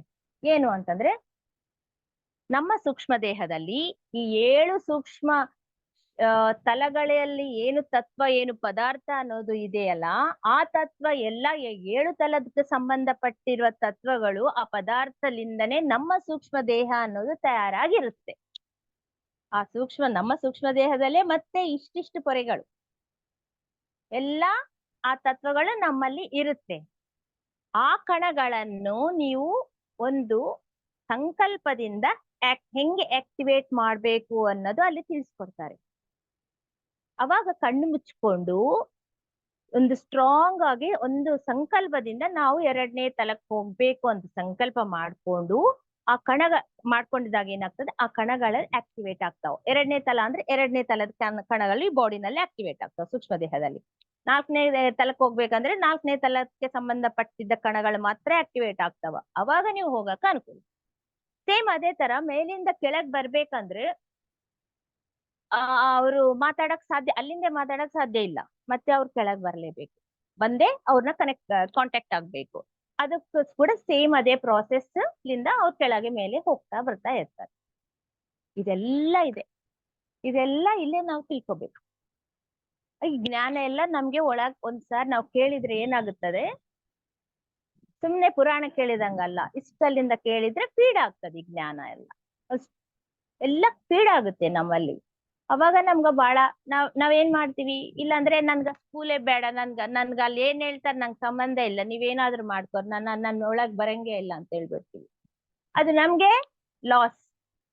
ಇಲ್ಲಿ ನಾವು ತಿಳ್ಕೊಂಡಿದ್ದಾಗ ಏನಾಗ್ತದ, ಇವಾಗ ನನ್ ಮಾತೆಲ್ಲ ನಿಮ್ಗೆ ಅಲ್ಲಿ ಕೇಳಿಸ್ತಾ ಇರ್ತವೆ. ಅಲ್ಲಿ ಹೋಗಿದ್ಮೇಲೆ ನನ್ ಮಾತ್ ನನ್ಗೂ ಕೇಳಿಸ್ತ, ಈ ಜ್ಞಾನ ಎಲ್ಲ ರಿಕಾಲ್ ಆಗುತ್ತೆ. ರಿಕಾಲ್ ಆಗಿ ಅಲ್ಲಿ ಇದ್ದಿದ್ದ ಅಪಾರ್ಚುನಿಟೀಸ್ ಅನ್ನ ನಾವು ಯೂಸ್ ಮಾಡ್ಕೊಂತೀವಿ. ಅಲ್ಲಿದ್ದ ಅವಕಾಶಗಳನ್ನು ನಾವು ಯೂಸ್ ಮಾಡ್ಕೊಂತೀವಿ. ಇಷ್ಟೆಲ್ಲ ಅದ್ಭುತವಾಗಿರುತ್ತೆ. ಆದ್ರೆ ಈ ಯಾರಿಗೆ ಗೊತ್ತಿರಂಗಿಲ್ಲೋ ಅವ್ರೇನ್ ಮಾಡ್ತಾರ, ಅಲ್ಲೇ ಆ ಜೀವನವನ್ನು ಫಸ್ಟ್ ನಡೆಸ್ತಾ ಇರ್ತಾರೆ. ಅಲ್ಲಿ ರಶ್ ಇರುತ್ತೆ, ಜಾಸ್ತಿ ಜನಸಾಂದ್ರತೆ ಇರುತ್ತೆ, ಒಂಥರ ಪೀಸ್ ಇರಂಗಿಲ್ಲ. ಇವಾಗ ರೋಡ್ ಮೇಲಿರುವ ಮನೆಗೆ ಈ ಮನೆಗೆ ಪೀಸ್ ಡಿಫ್ರೆನ್ಸ್ ಆಯ್ತಾ ಇಲ್ಲ? ಇದೆ ಅಲ್ವಾ? ಸರಿ, ನಾವು ರೆಸಾರ್ಟ್ ಹೋಗ್ಬೇಕು ಅಂತ ಪ್ಲಾನ್ ಮಾಡ್ತೀವಿ. ಏಕೆ? ಅಲ್ಲಿ ಎಷ್ಟು ವಾತಾವರಣ ಚೆನ್ನಾಗಿರುತ್ತೆ, ಸಮಥಿಂಗ್ ಚೇಂಜ್ ಸಲುವಾಗಿ ಹೋಗ್ತೀವಿ ನಮ್ಮ ಮನೆ ಬಿಟ್ಟು. ಯಾಕೆ? ಅಲ್ಲಿ ಪ್ರಕೃತಿ ಚೆನ್ನಾಗಿರುತ್ತೆ, ಯಾವುದು ಡಿಸ್ಟರ್ಬೆನ್ಸ್ ಇರೋದಿಲ್ಲ, 1-2 ದಿನ ರಿಲ್ಯಾಕ್ಸ್ ಆಗಿ ಬರೋಣ ಅಂತ ಹೋಗ್ತೀವಿ. ಅದೇ ತರ ಅಲ್ಲಿ ಕೂಡ ನಮ್ಗೆ ಗೊತ್ತಿರಂಗಿಲ್ಲ, ಅಷ್ಟು ಪಾಯಿಂಟ್ಸ್ ಇರುತ್ತೆ ಅಲ್ಲೆಲ್ಲ, ಅಷ್ಟು ಸ್ಥಳಗಳಿರುತ್ತೆ. ಯಾರಾದ್ರೂ ಈ ತರ ಸ್ವಲ್ಪ ದಿವಸ ಆಗಿದ್ಮೇಲೆ ಯಾರೋ ಫ್ರೆಂಡ್ ಮೀಟ್ ಆಗಿ, ಏನು ಇಲ್ಲೇ ಇದೀಯಾ ಇನ್ನು, ನೀನು ಬೇಕಿದ್ರೆ ಒಳ್ಳೆ ವಾತಾವರಣ ಇರುವ ಒಂದು ಪ್ರದೇಶ ಇದೆಯಲ್ಲ, ಹಳ್ಳಿ ಹಳ್ಳಿ ಯಾವ ತರ ಇರುತ್ತೆ ಆ ತರ ಸ್ವಚ್ಛವಾದ ವಾತಾವರಣ ಇರೋ ಪ್ರದೇಶ ಕೂಡ ಇದೆ ಇಲ್ಲಿ ಅಂತ ಹೇಳ್ತಾರೆ. ಹೇಳಿದ್ಮೇಲೆ ಹೌದಾ ಗೊತ್ತೇ ಇಲ್ವಲ್ಲ, ನಾನು ಎಷ್ಟು ದಿವಸ ಆಯ್ತು ಇಲ್ಲೇ ಸುಮ್ನೆ ಟೈಮ್ ವೇಸ್ಟ್ ಮಾಡ್ತಾ ಇದ್ದೀನಿ ಅಂತ ಅಂತೀವಿ ನಾವು. ಅವಾಗ ಅವಾಗ ಹೇಳಿದ ನಂತರ ಅವರು ಅಲ್ಲಿ ಹೋಗಕ್ಕ ಅವಾಗ ಟ್ರೈ ಮಾಡ್ತಾರೆ. ಏನು ಹೆಂಗೆ ಹೋಗ್ಬೇಕು, ಯಾವ ಪ್ರಾಸೆಸ್ ಏನ್ ಅದಕ್ಕ ಅಂತೇಳಿ ಟ್ರೈ ಮಾಡಿ ಅಲ್ಲಿ ಹೋಗ್ತಾರೆ. ಅದೇ 2ನೇ ತಲ. ಅಲ್ಲಿ ಜನಸಾಂದ್ರತೆ ಕಡಿಮೆ. ಮೇಲೆ ಹೋದಂಗೆಲ್ಲ ಏನಾಗುತ್ತೆ ಅಂದ್ರೆ ಜನಸಾಂದ್ರತೆ ಈ ಡೆನ್ಸಿಟಿ ಎಲ್ಲ ಕಡಿಮೆ ಆಗ್ತಾ ಇರುತ್ತೆ ಅಲ್ಲಿ. ಅಂದ್ರೆ ಫಿಲ್ಟರ್ ಅನ್ ಮಾತು ಇಲ್ಲೇನ ಎಲ್ಲಾ ಜಾತಿಗಳು ಎಲ್ಲ ಫುಲ್ ಕಾಮನ್ ಪೀಪಲ್ ಎಲ್ಲ ಇರ್ತಾರೆ ಇಲ್ಲಿ. ಅಲ್ಲಿ ಅಲ್ಲ, ಸ್ವಲ್ಪ ಸ್ವಲ್ಪ ಫಿಲ್ಟ್ರೇಷನ್ ಆಗ್ತಾ ಹೋಗುತ್ತೆ. 3ನೇ ತಲದಲ್ಲಿ ಯಾರಿರ್ತಾರೆ ಅಂತಂದ್ರೆ ಒಳ್ಳೆ ಸಂಗೀತಗಾರರು, ಒಳ್ಳೆ ಕಲಾಕಾರರು, ಒಳ್ಳೆ ಸೈಂಟಿಸ್ಟ್ ಅವರು, ಇಂಥವ್ರೆಲ್ಲರೂ ಪರ್ಫೆಕ್ಷನ್ ಯಾರಿಗಿರ್ತದಾರ ಅವರೆಲ್ಲರೂ ಗ್ರೇಟ್ ಪರ್ಸನ್ಸ್ ಅಲ್ಲಿ ಇರ್ತಾರೆ. ಅಲ್ಲಿ ಹೋಗಿ ಮತ್ತೆ ನಾವು ಎಷ್ಟೋ ಅವ್ರ ಜೊತೆ ನಾವು ಕಲಿಬಹುದು, ಕಲಿಯಕ್ಕೆ ನಮ್ಗೆ ಚಾನ್ಸ್ ಇರ್ತದೆ. ಅದಕ್ಕೆ 3 days ಇಂದ ನಾನು ಹೇಳ್ತಾ ಇದ್ದೀನಲ್ಲ, ಈ ಐಹಿಕತೆ ಭೌತಿಕತೆ ಅದನ್ನ ಬಿಟ್ಟು ನಾವು ಯಾವಾಗ ಮೇಲೆ ಅದನ್ನ ಬಿಟ್ಟು ಬಿಡ್ತೀವೋ ಫಸ್ಟ್ ತಲದಿಂದ ನಾವು ಹೋಗ್ಬಿಡ್ತೀವಿ. ಅದೇ ಐಹಿಕತೆನ ಭೌತಿಕತೆನ ನಾವ್ ಹಿಡ್ಕೊಂಡ್ ಕುಂತ್ರೆ ಮೆಟೀರಿಯಲಿಸ್ಟಿಕ್ ಲೈಫ್ಗೆ ಜಾಸ್ತಿ ಕನೆಕ್ಟ್ ಆಗಿದ್ದವರೆಲ್ಲ ಫಸ್ಟ್ ತಲದಲ್ಲಿ ಉಳಿದು ಬಿಡ್ತಾರ. ಅವ್ರು ಅಲ್ಲಿ ಹೋಗಿದ್ಮೇಲೆ ಆದ್ರೂ ನಾವು ಬಿಡ್ಬೇಕಾಗುತ್ತೆ. ಅದು ಸಾಕು, ಜ್ಞಾನವನ್ನು ತಿಳ್ಕೊಂಬಣ್ಣ, ಇನ್ನು ನಾವು ಕಲಿಬೇಕು, ಇನ್ನ ಏನಾದ್ರೂ ಕಲಿಬೇಕು ಅಂತ ಇರ್ಬೇಕು, ನಮ್ಗೆ ಛಲ ಇರ್ಬೇಕು. ಒಂದು ಆರ್ಟ್ ಅನ್ನೋದು ಪ್ರತಿಯೊಬ್ಬರ ಹತ್ರ ಇರ್ಬೇಕು. ಆ ಆರ್ಟ್ ಇದ್ರೆ ಅಲ್ಲಿ ಫುಲ್ ನಮ್ಗೆ ಎಷ್ಟೋ ಸಿಗುತ್ತೆ ಕಲಿಯಕ, ಎಷ್ಟೋ ಚಾನ್ಸ್ ಇರುತ್ತೆ, ಟೈಮ್ ಪಾಸ್ ಆಗುತ್ತೆ. ಸೊ 3ನೇ ತಲ ದಾಟಿದ್ಮೇಲೆ 4ನೇ ತಲದಲ್ಲಿ ಯಾರಿರ್ತಾರೆ ಅಂತಂದ್ರೆ ಆಧ್ಯಾತ್ಮಿಕ ವ್ಯಕ್ತಿಯರು, ಸಂಘ ಸೇವಕರು. ಅಲ್ಲೆಲ್ಲ ಡಿಸ್ಕಷನ್ಸ್ ನಡೀತಾ ಇರ್ತವೆ, ಆದ್ರೆ ಮಾತಿಂದ ಅಲ್ಲ, ಮಾತೇ ಇರಂಗಿಲ್ಲ 4ನೇ ತಲದಲ್ಲಿ. ನೋ ಮಾತು ಅನ್ನೋದು ಮತ್ತೆ ಐಹಿಕತೆಗೆ ಸಂಬಂಧಪಟ್ಟಿದ್, ಮೆಟೀರಿಯಲಿಸ್ಟಿಕ್ ವರ್ಲ್ಡ್ಗೆ ಮೀಟಿಂಗ್ ತರ ಮಾಡ್ಕೊಂಡು ಕೂತು ಡಿಸ್ಕಷನ್ಸ್ ಮಾಡ್ತಾ ಇರ್ತಾರೆ. ಯಾವ ತರ ಅಂದ್ರೆ ಮೌತೇ ಓಪನ್ ಆಗೋದಿಲ್ಲ, ಇಲ್ಲಿಂದ ಥಾಟ್ ಇಂದ ಮಾಡ್ತಾ ಇರ್ತಾರೆ. ಕೇವಲ ಆಲೋಚನಾ ಮಾತ್ರದಿಂದನೇ ಮಾತಾಡ್ತಾ ಇರ್ತಾರೆ, ಅವರೆಲ್ಲ ಡಿಸ್ಕಷನ್ ಮಾಡ್ತಾ ಇರ್ತಾರೆ. ಆದ್ರೆ ಇಲ್ಲಿ ಕೂಡ ಆತರ ಮಾಡೋರಿದ್ದಾರೆ. ಆದ್ರೆ ನಮ್ಗೇನ್ ಅನ್ಸೆ, ಇದು ಒಂದು ಅದ್ಭುತ ಅನ್ಸುತ್ತೆ. ಆದ್ರೆ ಅದು ಅಲ್ಲಿ ಸರ್ವಸಾಧಾರಣ. ಇಲ್ಲಿ ಅದು ಅದ್ಭುತ, ಅಲ್ಲಿ ಸರ್ವಸಾಧಾರಣ. ಇಲ್ಲಿ ಯಾರ್ ಮಾಡ್ತಾರ ಅಂತವು ಅಂದ್ರೆ ಋಷಿಗಳು ಯಾರು ತಪಸ್ಸು ಮಾಡ್ಕೊಂತ ಕೂಡ್ತಾರಲ್ಲ, ಟೆಲಿಪತಿ ಅಂತಾರ ಅದನ್ನ. ಟೆಲಿಪತಿಲಿಂದ ಅವ್ರು ಇಲ್ಲಿಂದ ಒಂದು ಮೆಸೇಜ್ ಕಳಿಸ್ತಾರೆ, ಅವರು ಧ್ಯಾನ ಸ್ಥಿತಿನಲ್ಲಿ ಕುಳಿತು ಆ ಮೆಸೇಜ್ ಅನ್ನ ಸ್ವೀಕಾರ ಮಾಡ್ತಾರೆ. ಇಬ್ಬರು ಧ್ಯಾನ ಸ್ಥಿತಿನಲ್ಲೇ ಕುಳಿತಿರ್ಬೇಕು. ಕೂತಿದಾಗ ಒಂದ್ ಮೆಸೇಜ್ ಇವ್ರು ಪಾಸ್ ಮಾಡಿದ್ರೆ ಅದನ್ನ ಅವರು ಸ್ವೀಕಾರ ಮಾಡ್ತಾರೆ. ರೇಡಿಯೋ ತರಂಗಗಳಿದ್ದಾಗೆ ಸ್ಟೇಷನ್ ಎಲ್ಲೋ ಇರುತ್ತೆ, ರೇಡಿಯೋ ಎಲ್ಲೋ ಇರುತ್ತೆ, ಇಲ್ಲಾಂದ್ರೆ ಟಿವಿ ತರಂಗಗಳು ಎಲ್ಲಿಂದನೋ ಬರ್ತಾ ಇರ್ತಾವ. ಇಲ್ಲಿ ಸ್ಟೇಷನ್ ನಾವು ಅಡ್ಜಸ್ಟ್ ಮಾಡಿದಾಗ ಮಾತ್ರ ಕರೆಕ್ಟ್ ಆ ಫ್ರೀಕ್ವೆನ್ಸಿಗೆ ಈ ಒಂದು ತರಂಗಗಳು ಯಾವ ತರ ನಾವು ಡಿವೈಸ್ ಕ್ಯಾಚ್ ಮಾಡ್ತದೋ ಅದೇ ತರ ಇಲ್ಲಿ ಋಷಿಗಳು ಕೂಡ ಅದೇ ಕೆಲಸ ಮಾಡ್ತಾರೆ. ಹಿಮಾಲಯದಲ್ಲಿ ಮಾಡೋರು, ಋಷಿಕೇಶ್ ನಲ್ಲಿ ಸಾಧನೆ ಮಾಡ್ಕೊಳ್ಳೋರು ಎಲ್ಲರೂ ಅವರು ಈ ಒಂದು ಪ್ರಪಂಚ ಸಲುವಾಗನೆ ಅವರು ಥಿಂಕ್ ಮಾಡ್ತಾ ಒಂದು ಸಾಧನೆಯನ್ನು ತಮಗೋಸ್ಕರ ಅಲ್ಲ, ಈ ಒಂದು ಪ್ರಪಂಚದಗೋಸ್ಕರ ಧ್ಯಾನ ಮಾಡ್ತಾ ಇರ್ತಾರ, ತಪಸ್ಸು ಮಾಡ್ತಾ ಇರ್ತಾರ. ಅವರು ಒಬ್ರಿಗೊಬ್ರು ಲಿಂಕ್ ಇರುತ್ತೆ. ಎಲ್ಲ ಋಷಿಗಳಿಗೆ ಲಿಂಕ್ ಇರುತ್ತೆ. ಯಾವ ತರ ಲಿಂಕ್ ಇರುತ್ತೆ, ಕೂತಲ್ಲೇ ಕುಂತಿರ್ತಾರೆ, ಬಟ್ ಎಲ್ಲ ಮೆಸೇಜ್ ಅನ್ನು ಒಬ್ರಿಗೊಬ್ರು ಪಾಸ್ ಮಾಡ್ಕೊಂಡಿರ್ತಾರೆ. ನಾವೆಷ್ಟೋ ಪುರಾಣ ಕಥೆಗಳಲ್ಲಿ ಕೂಡ ಕೇಳಿದೀವಿ. ನಾವು ಈ ತರ ನನ್ ಶಿಷ್ಯ ನಿನ್ ಹತ್ರ ಬರ್ತಾ ಇದ್ದಾನ ಅಂತ ಅವ್ರು ಹೇಳಿರ್ತಾರೆ. ಅವಾಗ ನಾವು ಹೋಗಿದ್ದಾಗ ಬಂದ್ಬಿಟ್ಟಿಯಾ, ನಾನ್ ನಿನ್ ಸಲುವಾಗೆ ಕಾಯ್ತಾ ಇದ್ದೆ ಅಂತೇಳಿ ಒಂದು ಗುರುಗಳು ಹೇಳ್ತಾರೆ. ಎಷ್ಟೋ ಜನಕ್ಕೆ ಎಷ್ಟೋ ತರ ಈ ತರ ಎಕ್ಸ್ಪೀರಿಯನ್ಸ್ ಆಗಿರುತ್ತೆ. ಏನು ಅಂತಂದ್ರೆ ಆ ಮೆಸೇಜ್ ಬಂದಿರುತ್ತೆ, ಆಲ್ರೆಡಿ ಅವರಿಗೆ ತಲುಪಿರುತ್ತೆ. ಆ ತರ 4ನೇ ತಲದಲ್ಲಿ ಎಲ್ಲರೂ ಗ್ರೇಟ್ ಪರ್ಸನ್ಸ್ ಇರ್ತಾರಲ್ವಾ, ಆಧ್ಯಾತ್ಮಿಕವಾಗಿ ಉನ್ನತ ಸ್ಥಿತಿಯಲ್ಲಿದ್ದವರು, ಅವರೆಲ್ಲರೂ ಡಿಸ್ಕಷನ್ಸ್ ಎದ್ರ ಬಗ್ಗೆ ಮಾಡ್ತಾ ಇರ್ತಾರೆ ಅಂತಂದ್ರೆ ಈ ಪ್ರಪಂಚದಲ್ಲಿ ಆಗಿರುವ ಈ ಏನು ಪ್ರಾಬ್ಲಮ್ಸ್ ಇರ್ತಾವಲ್ಲ ಅದ್ರ ಬಗ್ಗೆ ಚಿಂತನೆ ಮಾಡ್ತಾ ಇರ್ತಾರೆ ಅವರು. ಮತ್ತೆ ಈ ಒಂದು ಸೈನ್ಸ್ ಅಭಿವೃದ್ಧಿ ಹೆಂಗ ಆಗ್ತಾ ಇದೆ ಅದ್ರ ಬಗ್ಗೆ ಅವರು ಡಿಸ್ಕಷನ್ ಮಾಡ್ತಾ ಇರ್ತಾರೆ. ಇನ್ನು ಈ ಒಂದು ಮಾನವರ ಪರಿಣಾಮ ಇನ್ನು ಫಾಸ್ಟ್ ಆಗಿ ಹೆಂಗ ಆಗ್ಬೇಕು, ಇವ್ರು ರಾಂಗ್ ರೂಟ್ ನಲ್ಲಿ ಹೋದ್ರೆ ನಾವು ಹೆಂಗ ಅವ್ರನ್ನ ಸ್ವಲ್ಪ ಪ್ರೊಟೆಕ್ಟ್ ಮಾಡ್ಬೇಕು, ಅವ್ರನ್ನ ರೈಟ್ ಪಾತ್ ನಲ್ಲಿ ಹೆಂಗ ತರಿಸ್ಬೇಕು, ಆ ತರ ಡಿಸ್ಕಷನ್ ಮಾಡ್ತಾ ಇರ್ತಾರೆ. ಈ ಒಂದು ಪ್ರಕೃತಿ ಬಗ್ಗೆ ಡಿಸ್ಕಷನ್ ಮಾಡ್ತಾ ಇದ್ದಾರೆ. ದೊಡ್ಡ ದೊಡ್ಡ ಇಶ್ಯೂಸ್ ಬಗ್ಗೆ ಏನಂತಾರ, ಈ ಕಷ್ಟಗಳ ಬಗ್ಗೆ, ಎಲ್ಲ ಪ್ರಾಬ್ಲಮ್ಸ್ ಬಗ್ಗೆ, ಈ ಒಂದು ಪ್ರಪಂಚದಲ್ಲಿ ನಡೆಯುವ ಪ್ರಾಬ್ಲಮ್ಸ್ ಬಗ್ಗೆ ಡಿಸ್ಕಷನ್ ಮಾಡ್ತಾ ಇರ್ತಾರೆ.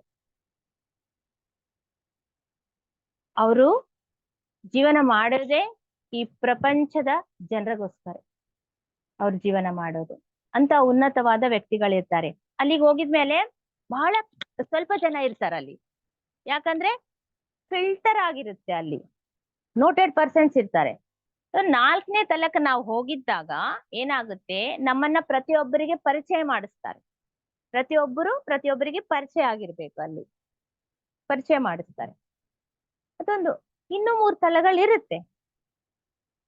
ಸೊ ಅಲ್ಲಿ ಇನ್ನ ಯಾರು ಇರ್ತಾರೆ ಅಂತಂದ್ರೆ ಏಂಜಿಲ್ಸ್ ಇರ್ತಾರೆ. ಏಂಜಿಲ್ಸ್ ಅಂದ್ರೆ ದೇವರಲ್ಲ, ಮತ್ತೆ ದೇವತೆರು ಅನ್ಕೋಬಹುದು. ನಾವು ಮಾತಾಡೋ ರೀತಿ ಬೇರೆ ಇರ್ತದೆ, ನಾವು ಅನ್ನುವ ರೀತಿ ಬೇರೆ ಇರ್ಬೋದು, ವರ್ಡಿಂಗ್ಸ್ ಬೇರೆ ಇರ್ಬೋದು. ಬಟ್ ಏಂಜಿಲ್ಸ್ ಅಂದ್ರೆ ಈ ಏಂಜಿಲ್ಸ್ ಎಲ್ಲಿಂದ ಅಲ್ಲಿವರೆಗೆ ಬರ್ತಾರೆ ಪರಿಣಾಮ ಕ್ರಿಯೆಯಲ್ಲಿ ಅಂತಂದ್ರೆ, ನಾನು ಮೊನ್ನೆ ಒಂದು ಮಾತು ಹೇಳಿದ್ದೇನೆ. ನಿನ್ನೆ ನಾವು ಸಮುದ್ರದಲ್ಲಿ ಅವ್ರು ಪ್ರಯಾಣ ಮಾಡಿ ಎಲ್ಲ ತೋರಿಸಿದಾಗ ಒಂದು ಹೇಳಿದ್ದೆ ನಾನು, ಒಂದು ಜೀವಿಗಳ ಬಗ್ಗೆ ಹೇಳಿದ್ದೆ. ಅವು ಹೆಂಗೆ ಅಂತ ಬಹಳ ದೊಡ್ಡ ಪ್ರಮಾಣದಲ್ಲಿ ಇರ್ತಾರ, ಕಲ್ಲಿನಂತೆ ಇರ್ತಾವವು, ತೇಲಿ ಆಡ್ತಾ ಇರ್ತಾವ. ನೋಡಿದ್ರೆ ಕಲ್ಲು ತರನೇ. ಆನೆ ಎಷ್ಟಿರ್ತದೆ, ಆನೆದಲ್ಲಿ ಅರ್ಧ ಇರ್ತಾವವು, ಅಷ್ಟು ದೊಡ್ಡವು. ಕಣ್ಣು ಮಾತ್ರ ಮಿಂಚ್ತಾ ಇರ್ತವೆ. ಅದನ್ನ ಎಲಿಮೆಂಟಲ್ಸ್ ಅಂತಾರೆ, ಪ್ರಕೃತಿ ಜೀವಿಗಳವು ಕೂಡ. ಅವು ಎಲ್ಲಿಂದ ಅಂದ್ರೆ ಒಂದು ಕ್ರಿಮಿಕೀಟಲಿಂದ ಫಿಶ್, ಮೀನು ಜಾತಿಗೆ ಬರ್ತಾವ. ಮೀನು ಜಾತಿಲಿಂದ ಈ ಎಲಿಮೆಂಟಲ್ಸ್ ಆಗ್ತವೆ. ಆ ಎಲಿಮೆಂಟಲ್ಸ್ ಆಗಿದ್ಮೇಲೆ ಎಷ್ಟೋ ನೂರಾರು ಜನ್ಮಗಳಾಗಿದ ಮೇಲೆ ಮಾತ್ರ ಈ ಪ್ರಕೃತಿ ಆತ್ಮಗಳಾಗ್ತಾರ. ಅವರು ನೇಚರ್ ಸ್ಪಿರಿಟ್ಸ್ ಅಂತಾರೆ, ಪ್ರಕೃತಿ ಆತ್ಮಗಳು ಅವರಾಗಿರ್ತಾರೆ. ಮತ್ತೆ ಈ ಪಕ್ಷಿ ಜಾತಿ ಏನಿದೆಯಲ್ಲ, ಕ್ರಿಮಿಕೀಟಗ ಆಮೇಲೆ ನೆಕ್ಸ್ಟ್ ಪಕ್ಷಿ ಜಾತಿ ಬರುತ್ತೆ. ಆ ಪಕ್ಷಿ ಜಾತಿಲಿಂದ ಏನಾಗುತ್ತೆ, ಪ್ರಕೃತಿ ಆತ್ಮಗಳಾಗಿ ಆಮೇಲೆ ಅವ್ರು ಏಂಜಿಲ್ಸ್ ಆಗ್ತಾರೆ. ಈ ಎಲಿಮೆಂಟಲ್ಸ್, ಪ್ರಕೃತಿ ಆತ್ಮಗಳು, ಈ ಇಬ್ಬರು ಬಹಳ ಜನ್ಮಗಳು ತಾಳಿದ್ಮೇಲೆ ಅವರು ಏಂಜಿಲ್ಸ್ ಆಗ್ತಾರನ್ ಮಾತು. ಏಂಜಿಲ್ಸ್ ಅಂದ್ರೆ ನಮ್ಗೆ ಅರ್ಥ ಆಗುತ್ತೆ ಅಂತ ಏಂಜಿಲ್ಸ್ ಅಂತ ಹೇಳ್ತಾ ಇದೀನಿ. ಆಕ್ಚುಲಿ ವರ್ಡ್ ಅದಕ್ಕ ಬೇರೆ ಕೊಟ್ಟಿದ್ದಾರೆ. ಅವರು ದೇವ ಸಾಮ್ರಾಜ್ಯದಲ್ಲಿ ಅವ್ರು ಇರ್ತಾರನ್ ಮಾತು. ಫೇರೀಸ್, ಏಂಜಿಲ್ಸ್ ನ ನಾವು ಫೇರೀಸ್ ಅಂತೀವಿ. ಫೇರೀಸ್ ಪ್ರಕೃತಾತ್ಮಗಳು. ಪ್ರಕೃತಾತ್ಮ ಅಂದ್ರೆ ಒಂದೇ, ಫೇರೀಸ್ ಅಂತಂದ್ರೆ ಅಂದ್ರೆ ಒಬ್ರೊಬ್ರು ಹುಡುಗರು ಹೇಳ್ತಾ ಇರ್ತಾರೆ ನೋಡ್ರಿ. ಇಲ್ಲಾಂದ್ರೆ ಧ್ಯಾನದಲ್ಲಿ ಕೂಡ ನಾನು ಯಾರೋ ಎಕ್ಸ್ಪೀರಿಯನ್ಸ್ ಹೇಳಿದ್ದಾಗ, ಮೋಸ್ಟ್ಲಿ ನಮ್ಮ ಕಸಿನ್ ಸಿಸ್ಟರ್ ಇರ್ಬೇಕು, ಅವರು ಹೇಳಿದ್ದಾರೆ ಒಂದ್ಸಾರಿ ನನ್ಗೆ. ಕಣ್ ಮುಚ್ಕೊಂಡು ಕೂತಿದಾಗಕ್ಕ ನನ್ಗೆ ಈ ಏನ್ ಗಿಡಗಳಿದೆ ಅಲ್ಲ, ಗಿಡಗಳೆಲ್ಲ ಪುಟ್ಟ ಫೇರೀಸ್ ಕಾಣ್ತಾ ಇದ್ದಾರೆ ಅಂತ ಹೇಳಿದ್ರು. ಇಷ್ಟಂದ್ರೆ ಹಂಡ್ರೆಡ್ಸ್ ಆಫ್ ಮೆಂಬರ್ಸ್ ಇದಾರಲ್ಲಿ. ಫೇರೀಸ್ ಅಂದ್ರೆ ಅವರಿಗೆ ವಿಂಗ್ಸ್ ಇರುತ್ತೆ, ರೆಕ್ಕೆಗಳಿರುತ್ತೆ. ಫೇರೀಸ್ ಅಂತಂದ್ರೆ ಸಣ್ಣ ಈ ತರ ಇದಾರಂದ್ರೆ. ಆದ್ರೆ ಇಂಗ್ಲೆಂಡ್ ನಲ್ಲಿ ಇವರು ಐರ್ಲೆಂಡ್ ನಲ್ಲಿ ಹೇಳ್ತಾರೆ, ಐರ್ಲೆಂಡ್ ನಲ್ಲಿ ಸ್ವಲ್ಪ ಪ್ಲೇಸಸ್ ಇದಾವ, ಅವರು ಪ್ರಕೃತಿಗೆ ಬಹಳ ನಿಯರ್ ಬೈ ಅವರು ಸಹಜೀವನವನ್ನು ಮಾಡ್ತಾ ಇರ್ತಾರೆ. ಅಂದ್ರೆ ಪೊಲ್ಯೂಷನ್ ಜಾಸ್ತಿ ಇರಂಗಿಲ್ಲ ಅಲ್ಲಿ ಟೆಕ್ನಾಲಜಿ ಜಾಸ್ತಿ ಇರಂಗಿಲ್ಲ. ಅಂತ ಪ್ಲೇಸಸ್ ನಲ್ಲಿ ಅವರು ಫೇರೀಸ್ ನೋಡಿರ್ತಾರ, ಫೇರೀಸ್ ಅನ್ನ ಕನೆಕ್ಟ್ ಆಗಿರ್ತಾರ ಅವ್ರು. ಯಾಕಂದ್ರೆ ಈ ಹೊಲ ಬಿಲ ಎಲ್ಲ ಮಾಡ್ಕೊಂತ ಇರ್ತಾರಲ್ಲ, ಫೇರೀಸ್ ನ ಏಂಜಿಲ್ಸ್ ನ ಅವ್ರ ಕಣ್ಣಿಂದನೇ ನೋಡಿರ್ತಾರಂತೆ. ಅದಕ್ಕಾಗಿ ಸ್ವಲ್ಪ ಪ್ಲೇಸಸ್ ಇರ್ತಾವ, ಅದನ್ನ ಅವ್ರು ಏನು ಯೂಸೇ ಮಾಡ್ಕೊಂಬಂಗಿಲ್ಲ. ಅಂದ್ರೆ ಅಲ್ಲಿ ಹೊಲ ಬೆಳೆಸೋದಿಲ್ಲ, ಏನಿಲ್ಲ, ಅದನ್ನ ಬಿಟ್ಬಿಡ್ತಾರಂತೆ. ಯಾಕೆ ಹಂಗ ಪ್ಲೇಸ್ ಬಿಟ್ಬಿಟ್ಟಿದ್ರಿ ಅಂತಂದ್ರೆ, ಅದು ಫೇರೀಸ್ ಯೂಸ್ ಮಾಡ್ತಾ ಇದಾರ ಪ್ಲೇಸ್, ಅವ್ರಿಗೆ ಡಿಸ್ಟರ್ಬ್ ಆಗುತ್ತೆ, ಅದಕ್ಕೆ ನಾವು ಯೂಸ್ ಮಾಡಲ್ಲ ಅಂತ ಅವ್ರು ಹೇಳ್ಬಿಡ್ತಾರೆ. ಸ್ವಲ್ಪ ಕೆಲವು ಜಾತಿಗಳಿದೆ ಅಂತ ಅವ್ರನ್ನ ಕಣ್ಣಿನಿಂದಾನೇ ಅವ್ರು ನೋಡಿರ್ತಾರೆ ಫೇರೀಸ್ ನ. ಏಂಜಿಲ್ಸ್, ಫೇರೀಸ್ ಇವರೆಲ್ಲರೂ ಈ ಪ್ರಕೃತಾತ್ಮಗಳು ಮತ್ತೆ ಎಲಿಮೆಂಟಲ್ಸ್ ಅನ್ನ ಹೇಳಿದ್ವಲ್ಲ, ಅವರೆಲ್ಲ ಜನ್ಮ ಜನ್ಮಗಳಾಗಿದ್ಮೇಲೆ ಏಂಜಿಲ್ಸ್ ಆಗಿ ಅಂದ್ರೆ ದೇವ ಸಾಮ್ರಾಜ್ಯನಲ್ಲಿ ಎಂಟರ್ ಆಗ್ತಾರೆ. ದೇವ ದೇವತೆಗಳೇ ಅನ್ಕೋರಿ, ನಮ್ಮ ಭಾಷೆನಲ್ಲಿ ದೇವತೆಗಳು. ಅವರಿಗೆ ಅವರು ಕೂಡ ಬಹಳ ಉನ್ನತ ಸ್ಥಿತಿಯಲ್ಲಿ ಇರ್ತಾರೆ. ಇವಾಗ ನೋಡ್ರಿ, ಮನುಷ್ಯನೇ actually first level, second level, ಸೂಕ್ಷ್ಮ ತಲದಲ್ಲಿ ದಾಟಿ ಹೋಗ್ತೀವಿ. ಅವರು ಎಂದಿಗೂ ಥರ್ಡ್ ಲೆವೆಲ್ ಗಿಂತ ಕೆಳಗಡೆ ಜೀವನನೇ ಮಾಡೋದಿಲ್ಲ. ಅಲ್ಲಿ ಸೂಕ್ಷ್ಮ ಲೋಕದಲ್ಲಿ 3, 4 ಆಮೇಲೆ ಮೇಲೇನೆ ಇರ್ತಾರಂತ ಅವರೆಲ್ಲ. ಆದ್ರೆ ಅವರು ಬಹಳ ಪ್ರಕೃತಿಗೆ ಕನೆಕ್ಟ್ ಆಗಿರ್ತಾರ ಅವರು. ಈ ಮಾನವರು ಏನಾದ್ರೂ ಮಾಡ್ಕೊಂಡು ಏನಾನ ಆಗ್ಲಿ, ಅವ್ರಿಗೆ ಸಂಬಂಧ ಇರಂಗಿಲ್ಲ. ಈ ಯುದ್ಧಗಳ ಜೊತೆಗೆ ಅವ್ರಿಗೆ ಸಂಬಂಧ ಇರಂಗಿಲ್ಲ. ಆದ್ರೆ ನ್ಯಾಚುರಲ್ ಕೆಲಾಮಿಟೀಸ್ ಯಾವಾಗ ಬರ್ತಾವೋ, ಅಂದ್ರೆ ಈ ಭೂಕಂಪ ಬಂತು, ಸುನಾಮಿ ಬಂತು, ಅದೆಲ್ಲ ಪ್ರಕೃತಿಗೆ ಸಂಬಂಧಪಟ್ಟಿದ ವೈಪರೀತ್ಯಗಳು. ಅಂತವು ಈ ಭೂಮಿ ಮೇಲಿನ ಪೊರೆಗೆ ಏನಾದ್ರೂ ಡಿಸ್ಟರ್ಬ್ ಆಯ್ತು ಅಂತಂದ್ರೆ ಅವ್ರು ಬಂದ್ಬಿಡ್ತಾರೆ. ಬಂದು ಮೇಲಿಂದ ಅಷ್ಟು ಹಂಡ್ರೆಡ್ಸ್ ಆಫ್ ಏಂಜಲ್ಸ್ ನ ಅವ್ರು ಕಳಿಸ್ತಾರಂತೆ.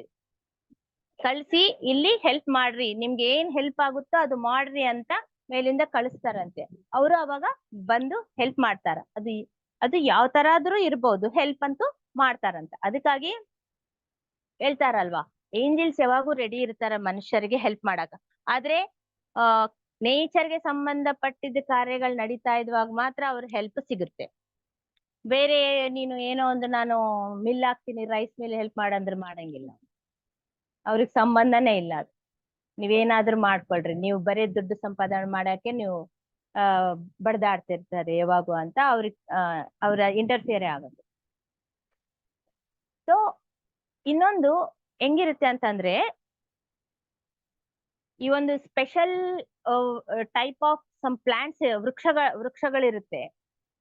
ಅಂದ್ರೆ ಅವು ಬಹಳ ಯೂಸ್ಫುಲ್ ಮಾನವರಿಗೆ ಅಂತ ಒಂದು ಎಷ್ಟೋ ಜಾತಿಗಳು ವೃಕ್ಷ ಜಾತಿ ಇದೆಯಲ್ಲ, ಅದ್ರಲ್ಲಿ ಬಹಳ ಸ್ಪೆಷಲ್ ಜಾತಿ ಏನಿರುತ್ತೆ, ಎಲ್ಲವೂ ನಮ್ ಮನುಷ್ಯರ ಸಲುವಾಗಿ ಯೂಸ್ ಆಗ್ಬೇಕಂತಾನೆ ನಾವು ಸೃಷ್ಟಿಕರ್ತ ಮಾಡಿದ್ದಾರೆ. ಅದರಲ್ಲಿ ಹಲವಾರು ಜಾತಿಗಳಿಗೆ ಒಂದೊಂದು ಜಾತಿಗೆ ಒಂದು ಅಧಿಪತಿ ಇರ್ತಾರಂತೆ. ಯಾವ ಅಧಿಪತಿ? ಮಾನವ ಅಧಿಪತಿ ಅಲ್ಲ, ಏಂಜಿಲ್ ಅಧಿಪತಿಯಾಗಿ ಏಂಜಿಲ್ನ ಅಧಿಪತಿಯಾಗಿ ಇಟ್ಟಿರ್ತಾರಂತೆ. ಅವ್ರ ಕೆಳಗಡೆ ಮತ್ತೆ 100 ಜನ ಇವರು ಪ್ರಕೃತಿ ಆತ್ಮಗಳು ಈ ಫೇರೀಸ್ ಕೆಲಸ ಮಾಡ್ತಾ ಇರ್ತಾರೆ. ಏಂಜಿಲ್ಸ್ ಬೇರೆ, ಫೇರೀಸ್ ಬೇರೆ. ಫೇರೀಸ್ ಆಗಿದ್ಮೇಲೆ ಎಷ್ಟೋ ಜನ್ಮ ಆಗಿದ್ಮೇಲೆ ಅವ್ರು ಏಂಜಿಲ್ಸ್ ಆಗ್ತಾರೆ. ಆ ಏಂಜಿಲ್ಸ್, ಒಬ್ಬೊಬ್ಬ ಏಂಜಿಲ್ಸ್ ಕೆಳಗಡೆ ಹಂಡ್ರೆಡ್ಸ್ ಆಫ್ ಫೇರೀಸ್ ವರ್ಕ್ ಮಾಡ್ತಾ ಇರ್ತಾರೆ. ಕೇವಲ ವೃಕ್ಷ ಅಲ್ಲ, ಒಂದು ಹೂವು, ಒಂದು ಜಾತಿ ಹೂವು, ಒಂದು ಜಾತಿ ವೃಕ್ಷ, ಒಂದ್ ಜಾತಿ ಗಿಡ, ಅವರೆಲ್ಲರಿಗೆ ಆ ಅಧಿಪತಿ ಇರ್ತಾರಂತೆ. ಮೇ ಬಿ ಮತ್ತೆ ನಾವು ಪುರಾಣಗಳು ಅಲ್ಲಿ ಬಂದಿದೇನೋ, ನನಗ್ ಗೊತ್ತಿಲ್ಲ, ನಾನ್ ಕೇಳಿಲ್ಲ. ರಾಗಿ ಚಟ್ಟಿ ಅಂತ, ರಾವಿ ಮರೆ, ಆಲದ ಮರೆ, ಇವೆಲ್ಲ ಇರ್ತಾವಲ್ಲ, ಅವೆಲ್ಲ ಯೂಸ್ಫುಲ್ ಅಲ್ಲ. ಮೇ ಬಿ ಅಂತವಕ್ಕೆ ಒಂದು ಅಧಿಪತಿ ದೇವತಾ ಅಂತ ನಾವು ಪೂಜೆ ಮಾಡ್ತೀವೇನೋ. ಮತ್ತೆ ಅದರಲ್ಲಿ ಸ್ತೋತ್ರದಲ್ಲೇ ನನ್ನದ್ರ ಬರ್ತದೇನೋ. ಅಂದ್ರೆ ಆ ಒಂದು ಆಲದ ಮರಕ್ಕೆ ಒಂದು ಅಧಿಪತಿ, ಒಂದು ರಾವಿ ಚಟ್ಟಿಗೆ ಒಂದು ಅಧಿಪತಿ, ಆ ತರ ಒಬ್ಬರು ಕಂಟ್ರೋಲ್ ನಲ್ಲಿ ಇರ್ತಾರ. ಅಂದ್ರೆ ಅದನ್ನ ಆ ಜಾತಿಯನ್ನೇ ನೋಡ್ಕೊಂಬ ಕೆಲ್ಸ ಅವ್ರದ್ದು. ಸೊ ಹಿಂದೂ ಧರ್ಮದಲ್ಲಿ ಅದು ಕೂಡ ಹೇಳಿರ್ತಾರೆ, ಇದಕ್ಕಿದು ಅಧಿಪತಿ, ಇದಕ್ಕಿದು ಅಧಿಪತಿ ಅಂತ ಹೇಳ್ತಾರಲ್ಲ. ಆ ತರ ಇದೆಲ್ಲ ಈ ಸಾಮ್ರಾಜ್ಯ, ಪ್ರಕೃತಿ ಸಾಮ್ರಾಜ್ಯ ನಡೆಸ್ತಾ ಇರ್ತಾರೆ. ಪ್ರಕೃತಿ ಸಾಮ್ರಾಜ್ಯದ ಬಗ್ಗೆ ಅವ್ರ ಚಿಂತನೆ ಕೂಡ ಡಿಸ್ಕಷನ್ ಮಾಡ್ತಾ ಇರ್ತಾರಂತೆ. ಇದಕ್ಕೆ ಈ ತರ ಈ ಜಾತಿ ನಾಶ ಆಗ್ತಾ ಇದೆ ಪ್ರಕೃತಿನಲ್ಲಿ, ಇದನ್ನ ಯಾವ ತರ ನಾವು ಮತ್ತೆ ರೀಬಿಲ್ಟ್ ಮಾಡ್ಬೇಕು. ನಾವೆಲ್ಲ ಗಿಡಗಳನ್ನೆಲ್ಲ ಕಟ್ ಮಾಡ್ತಾ ಇರ್ತೀವಲ್ಲ, ಅವಾಗ ಮತ್ತೆ ಅದನ್ನ ಆ ಪ್ಲೇಸ್ ನಲ್ಲಿ ಯಾವ ತರ ನಾವು ಬೆಳೆಸ್ಬೇಕು, ಇದೆಲ್ಲ ಅವ್ರು ಡಿಸ್ಕಷನ್ ಮಾಡ್ತಾ ಇರ್ತಾರೆ. ಇವಾಗ ಗ್ರೀನ್ ರಾಯಚೂರ್ನ ಯಾರು ನಡೆಸ್ತಾ ಇರ್ತಾರೆ, ಅವ್ರಿಗೆ ಹೆಲ್ಪ್ ಮಾಡ್ತಾರೆ. ಯಾಕಂದ್ರೆ ಅದು ಪ್ರಕೃತಿಯ ಕೆಲಸ, ಅವ್ರಿಗೆ ಹೆಲ್ಪ್ ಸಿಕ್ಕೇ ಸಿಗುತ್ತೆ. ಅವರೊಂದು ಸ್ಟ್ರಾಂಗ್ ಆಗಿ ಈ ತರ ನಾವು ಮಾಡ್ಬೇಕು ಅನ್ಕೊಂಡಿದ್ರೆ, ಯಾರೋ ವಾಟರ್ ಕೊಡಕ್ ರೆಡಿ ಆಗ್ತಾರೆ, ಯಾರೋ ಬೀಜ ಕೊಡಕ್ ರೆಡಿ ಆಗ್ತಾರೆ, ಯಾರೋ ಅವ್ರ ಗಿಡ ಕಟ್ ಮಾಡೋರು ಸಿಗ್ತಾರೆ. ಎಲ್ಲ ಏನು ಅಂದ್ರೆ ಒಬ್ರಿಗೊಬ್ರು ಅವ್ರ ಕನೆಕ್ಟಿವಿಟಿ ಮಾಡ್ಕೊಡ್ತಾ ಇರ್ತಾರೆ. ಹಾಸ್ಟೆಲ್ ವರ್ಕ್ ಬಹಳಷ್ಟು ನಡೀತಾ ಇರುತ್ತೆ, ನಮ್ಗೆ ಗೊತ್ತಿಲ್ಲ. ಕೇವಲ ಈ ಒಂದು ಕಣ್ಣಿನಿಂದ ನಾವು ಈ ಭೌತಿಕ ಪ್ರಪಂಚದನ್ನೇ ನೋಡ್ತಾ ಇದೀವಿ. ಯಾಕಂದ್ರೆ ಇದ್ರಲ್ಲೇ ಬಿಸಿ ಆಗ್ಬಿಟ್ಟಿವಿ, ಅದು ಬಿಟ್ಟು ನಮ್ಗೆ ಬೇರೆ ವಿಷಯ ಗೊತ್ತಿರಂಗಿಲ್ಲ. ಬಟ್ ಆಸ್ಟ್ರಲ್ ಆಗಿ ಸೂಕ್ಷ್ಮವಾಗಿ ಎಷ್ಟು ಕೆಲ್ಸ ನಡೀತಾ ಇರುತ್ತೆ ಅಂತಂದ್ರೆ, ಇದ್ರ ಬಿಹೈಂಡ್ ಇಲ್ಲಿ ಎಷ್ಟು ಕೆಲ್ಸ ನಡೀತಾ ಇದೆಯೋ ಅದಕ್ಕ 10-20 ಪಟ್ಟು ಕೆಲ್ಸ ಈ ಸೂಕ್ಷ್ಮ ಲೋಕಗಳಿಂದ ನಡೆಸ್ತಾ ಇರ್ತಾರೆ. ಇಲ್ಲೇ ನಡೀತಾ ಇರುತ್ತೆ, ಬಟ್ ನಮ್ಗೆ ಗೊತ್ತಿರಂಗಿಲ್ಲ, ಅಷ್ಟು ನಡೀತಾ ಇರುತ್ತೆ ಕೆಲ್ಸ. ಆದ್ರೆ ಇನ್ನೊಂದು ಕೆಲಸ ಮಾಡ್ತಾರೆ ಇವರು ಏಂಜಲ್ಸ್, ಇನ್ನೊಂದು ಕೆಲಸ ಮಾಡ್ತಾರೆ. ಏನು ಅಂತಂದ್ರೆ ಹೀಲಿಂಗ್ ಮಾಡೋ ಕೆಲಸ ಕೂಡ ಮಾಡ್ತಾರಂತೆ. ಹೀಲಿಂಗ್ ಎಲ್ಲಿ ಹೀಲಿಂಗ್ ಮಾಡ್ತಾರೆ ಅವರು ಅಂತಂದ್ರೆ, ಮೇಲೆ ಅಲ್ಲಿ ನಾವು ಹೋಗಿದ್ದಾಗ ಯಾರಾದ್ರೂ ದುಃಖದಲ್ಲಿ ಇದ್ದಾಗ, ಅವರು ಬಹಳ ಡಿಪ್ರೆಷನ್ ನಲ್ಲಿದ್ದಾಗ, ನೀವು ಕೇಳ್ಬೋದು ಡಿಪ್ರೆಷನ್ ಮಾತು ಎಲ್ಲಿಂದ ಬಂತು? ಡಿಪ್ರೆಷನ್ ಎಲ್ಲಿಂದ ಬಂತು? ದೇಹನೇ ಇಲ್ಲ, ಡಿಪ್ರೆಷನ್ ಎಲ್ಲಿಂದ ಬಂತು? ಕೇಳ್ಬೇಕಪ್ಪ ನೀವೆಲ್ಲ ಕ್ವಶನ್ಸ್. ನನ್ಗೆ ಗೊತ್ತಿದ್ರೆ ನಾನು ಹೇಳ್ತೀನಿ, ಇಲ್ಲಾಂದ್ರೆ ನಾನು ತಿಳ್ಕೊಂಡು ಹೇಳ್ತೀನಿ ಅಂತ ಹೇಳ್ತೀನಿ. ದೇಹನೇ ಇಲ್ಲ, ಡಿಪ್ರೆಷನ್ ಎಲ್ಲಿಂದ ಬಂತು ಮೇಲೆ ಹೋಗಿದ್ಮೇಲೆ? ನೀವು ಕರೆಕ್ಟ್ ಫಸ್ಟ್ ಡೇ ಇಂದ ಕೇಳಿದ್ರೆ ಇದಕ್ಕೆ ಆನ್ಸರ್ ನಿಮ್ಗೆ ನೀವೇ ಹೇಳ್ಬೋದು ನನಗೆ. ಆತ್ಮ ಇರುತ್ತೆ, ಆದ್ರೆ ದೇಹ ಇರೋದು ಇಲ್ಲಲ್ಲ. ಇಲ್ಲಿ ಚಿಂತೆ ಎಲ್ಲಿಂದ ಬಂತು? ದುಃಖ ಎಲ್ಲಿಂದ ಬಂತು? ಡಿಪ್ರೆಷನ್ ಎಲ್ಲಿಂದ ಬಂತು? ಆತ್ಮ ರೋಗಗಳು ಬರ್ತಾವೇನು, ಕ್ಯಾನ್ಸರ್ ವ್ಯಾಧಿಗಳು ಇರ್ತಾವೇನು ಅಂತ ನಾನು ಮನಸ್ಸಾಗ ಅನ್ಕೊಂಡೆ, ಕೇಳ್ಬೇಕಂತ. ಆದ್ರೆ ದೇಹ ಬಿಟ್ಟ ಮೇಲೆ ಕೂಡ ನಮ್ಗೆ ಚಿಂತೆ, ದುಃಖ, ಎಮೋಷನ್ಸ್ ಇರುತ್ತೆ. ಏಕೆ ಅಂತಂದ್ರೆ ನಾನ್ ಫಸ್ಟ್ ಇಂದ ಹೇಳ್ತಾ ಇದ್ದೀನಿ, 3 ದೇಹಗಳ ಬಗ್ಗೆ ನಾನು ಹೇಳ್ತಾನೆ ಇದ್ದೀನಿ. ಪ್ರಾಣಮಯ ದೇಹ, ಸೂಕ್ಷ್ಮ ದೇಹ, ಆಮೇಲೆ ಈ ಭೌತಿಕ ದೇಹ. ಆದ್ರೆ ಈ ಸೂಕ್ಷ್ಮ ದೇಹದಲ್ಲಿ ಎಲ್ಲಾನು ಅದು ಭಾವಾವೇಶಗಳ ದೇಹ ಮತ್ತೆ ಗೊಂದಲವಾದ ದೇಹ ಅಂತ ನಾನು ಹೇಳಿದ್ದೀನಿ. ಭಾವ ಆವೇಶಗಳ ದೇಹ, ಎಮೋಷನ್ಸ್ ಎಲ್ಲ ಅದರಲ್ಲಿ ನಾವು ಇಟ್ಕೊಂಡಿರ್ತೀವಿ ಸೂಕ್ಷ್ಮ ದೇಹದಲ್ಲಿ. ಆದ್ರೆ ಆ ಸೂಕ್ಷ್ಮ ದೇಹದಿಂದನೇ ಅಲ್ಲ ನಾವು ಮೇಲೆ ಹೋಗೋದು. ಫಿಸಿಕಲ್ ಬಾಡಿ ಬಿಟ್ರೆ ಕೂಡ ಸೂಕ್ಷ್ಮ ದೇಹದಲ್ಲಿ ನಮ್ಗೆಲ್ಲ ಇರುತ್ತೆ. ನಮ್ಮ ಕೋರಿಕೆಗಳು ಹಂಗೆ ಇರುತ್ತೆ, ನಮ್ಮ ಎಮೋಷನ್ಸ್ ಹಂಗೆ ಇರುತ್ತೆ, ನಮ್ಗೆ ಏನ್ ಗುಣಗಳಿದೆ ಅಲ್ಲೇ ಕಂಟಿನ್ಯೂ ಮಾಡ್ತಾ ಇರ್ತೀವಿ ನಾವು. ಅದಕ್ಕಾಗಿ ಏನಾಗುತ್ತೆ, ಅಲ್ಲಿ ಕೂಡ ಹೋಗಿ ದುಃಖ ಪಡಿತಾ ಇರ್ತೀವಿ. ಜ್ಞಾನ ಯಾವಾಗ ಇಲ್ಲನೋ ಅವಾಗ ದುಃಖ ಪಡಿತಾ ಇರ್ತೀವಿ. ಅವಾಗ ಅವರು ಏಂಜಲ್ಸ್ ಏನ್ ಮಾಡ್ತಾರೆ ಅಂತಂದ್ರೆ, ಆ ಏಂಜಲ್ಸ್ಗೆ ಎಂತ ಒಂದು ಮಧುರವಾದ ಸ್ವರ ಇರುತ್ತೆ ಅಂತಂದ್ರೆ, ಅವರು ಸಾಮೂಹಿಕ ಗಾನವನ್ನು ಮಾಡ್ತಾ ಇರ್ತಾರೆ. ನಿನ್ನೆ ಕೂಡ ಬಂದಿದೆ, ಅಂಡರ್ ವಾಟರ್ ಸೀನಲ್ಲಿ, ಸಮುದ್ರ ಅಂತರ್ಭಾಗದಲ್ಲಿ ಅವ್ರು ಯಾವ ತರ ಗಾನ ಮಾಡ್ತಾ ಇದ್ದಾರೆ. ಅದೇ ತರ ಅಲ್ಲಿ ಕೂಡ ಏಂಜಲ್ಸ್ ಮಧುರವಾಗಿ ಸಾಮೂಹಿಕವಾಗಿ ಹಾಡು ಹಾಡ್ತಾ ಇರ್ತಾರಂತೆ. ಆದ್ರೆ ಆ ಹಾಡಿನಲ್ಲಿ ವರ್ಡಿಂಗ್ಸ್ ಇರಂಗಿಲ್ಲ, ಮಾತು ಇರಂಗಿಲ್ಲ, ಮತ್ತೆ ಶಬ್ದಗಳಿರಂಗಿಲ್ಲ, ಅಂದ್ರೆ ವರ್ಡಿಂಗ್ಸ್ ಇರಂಗಿಲ್ಲ. ಆದ್ರೆ ಒಂದು ಶ್ರಾವ್ಯವಾದ ಸಂಗೀತ ತರ ಇರುತ್ತೆ, ಮಧುರವಾಗಿರುತ್ತೆ, ಅದು ಇಂಪಾಗಿರುತ್ತೆ. ಅಂತ ಸಂಗೀತ ನಾವು ಭೂಲೋಕದಲ್ಲಿ ಕೇಳಿರಂಗಿಲ್ಲ, ಅಂತ ಮಧುರವಾಗಿ ಸಂಗೀತ ಇರುತ್ತಂತೆ. ಹೈ ಪಿಚ್ ಇರುತ್ತೆ ಅವ್ರದ್ದು, ಅವರ ಒಂದು ಸ್ವರ ಹೈ ಪಿಚ್ ಇರುತ್ತೆ ನಮ್ಗಿಂತ. ಆ ಸ್ವರದಿಂದ, ಆ ಸಂಗೀತದಿಂದ ಅವ್ರ ಹತ್ರ ಬಂದು ಅವ್ರು ಕೂತ್ಕೊಂಡು ಸಾಮೂಹಿಕವಾಗಿ ಸಂಗೀತವನ್ನು ನುಡಿಸ್ತಾರಂತೆ. ಅವ್ರ ಹತ್ರ ವಾಯಿದ್ಯಗಳಿರುತ್ತೆ. ಎಂತದು ಅಂತಂದ್ರೆ ಈ ಕಟ್ಟಿಗೆಯಿಂದ ಮಾಡಿರೋ ವುಡನ್ ಇನ್ಸ್ಟ್ರೂಮೆಂಟ್ಸ್ ಇರುತ್ತಂತೆ. ಅದರಿಂದ ಅವರು ಅದ್ಭುತವಾದ ಸಂಗೀತವನ್ನು ನುಡಿಸ್ತಾ ಹಾಡ್ತಾ ಇರ್ತಾರಂತೆ. ಅದರಿಂದ ಆ ವೈಬ್ರೇಷನ್ ಇಂದ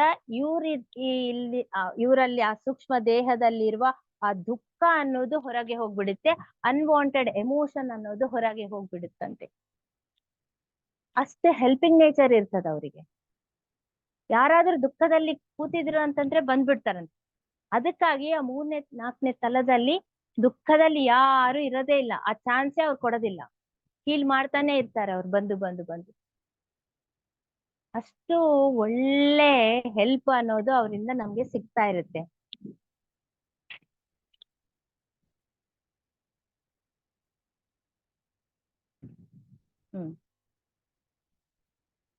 ಸೊ ಈ ಸೂಕ್ಷ್ಮ ಶರೀರಕ್ಕೆ ವಾಸ ಏನಂದ್ರೆ ಎಮೋಷನ್ಸ್. ಅದಕ್ಕೆ ಇಲ್ಲೇ ನಾವು ಜಾಸ್ತಿ ಎಮೋಷನ್ಸ್ ನ ಬಿಟ್ಬಿಡ್ಬೇಕು. ಯಾವಾಗ ಆಯ್ತೋ ಪರಿಸ್ಥಿತಿ, ಎಲ್ಲರಿಗೂ ಬರುತ್ತೆ, ಎಮೋಷನ್ಸ್ ಬರುತ್ತೆ, ದುಃಖ ಅದು ಇದು ಎಲ್ಲ ಗೊಂದಲವಾಗಿರ್ತೀವಿ. ನಾವು ಮೇಲೆ ಲೈಟ್ ಆಗಿ ಹೋಗ್ಬಿಡ್ಬೇಕು ಅಂತಂದ್ರೆ ಎಲ್ಲ ಇಲ್ಲೇ ಬಿಡ್ಬೇಕು. ಕೋರಿಕೆಗಳು ಕೂಡ ಯಾವ ಆಗ್ತಾವೋ ತೀರ್ಸ್ಕೊಂಡ್ ಬಿಡ್ಬೇಕು. ಯಾವ ಆಗಲ್ಲೋ ಇನ್ನ ಬೇಡ, ಅದನ್ನ ಬಿಟ್ಬಿಡಮೋ. ಒಂದು ಡಿಲೀಟ್ ಅನ್ನ ಮಾಡ್ರಿ, ಒಂದು ತೀರ್ಸ್ಕೊ. ಎರಡರಲ್ಲಿ ಏನೋ ಒಂದು ಮಾಡ್ಬಿಡ್ಬೇಕು, ಮಾಡಿ ಫ್ರೀ ಆಗ್ಬಿಡ್ಬೇಕು. ಬ್ಯಾಗೇಜ್ ಯಾವಾಗೂ ಮೇಲೆ ಒಯ್ಬಾರ್ದು.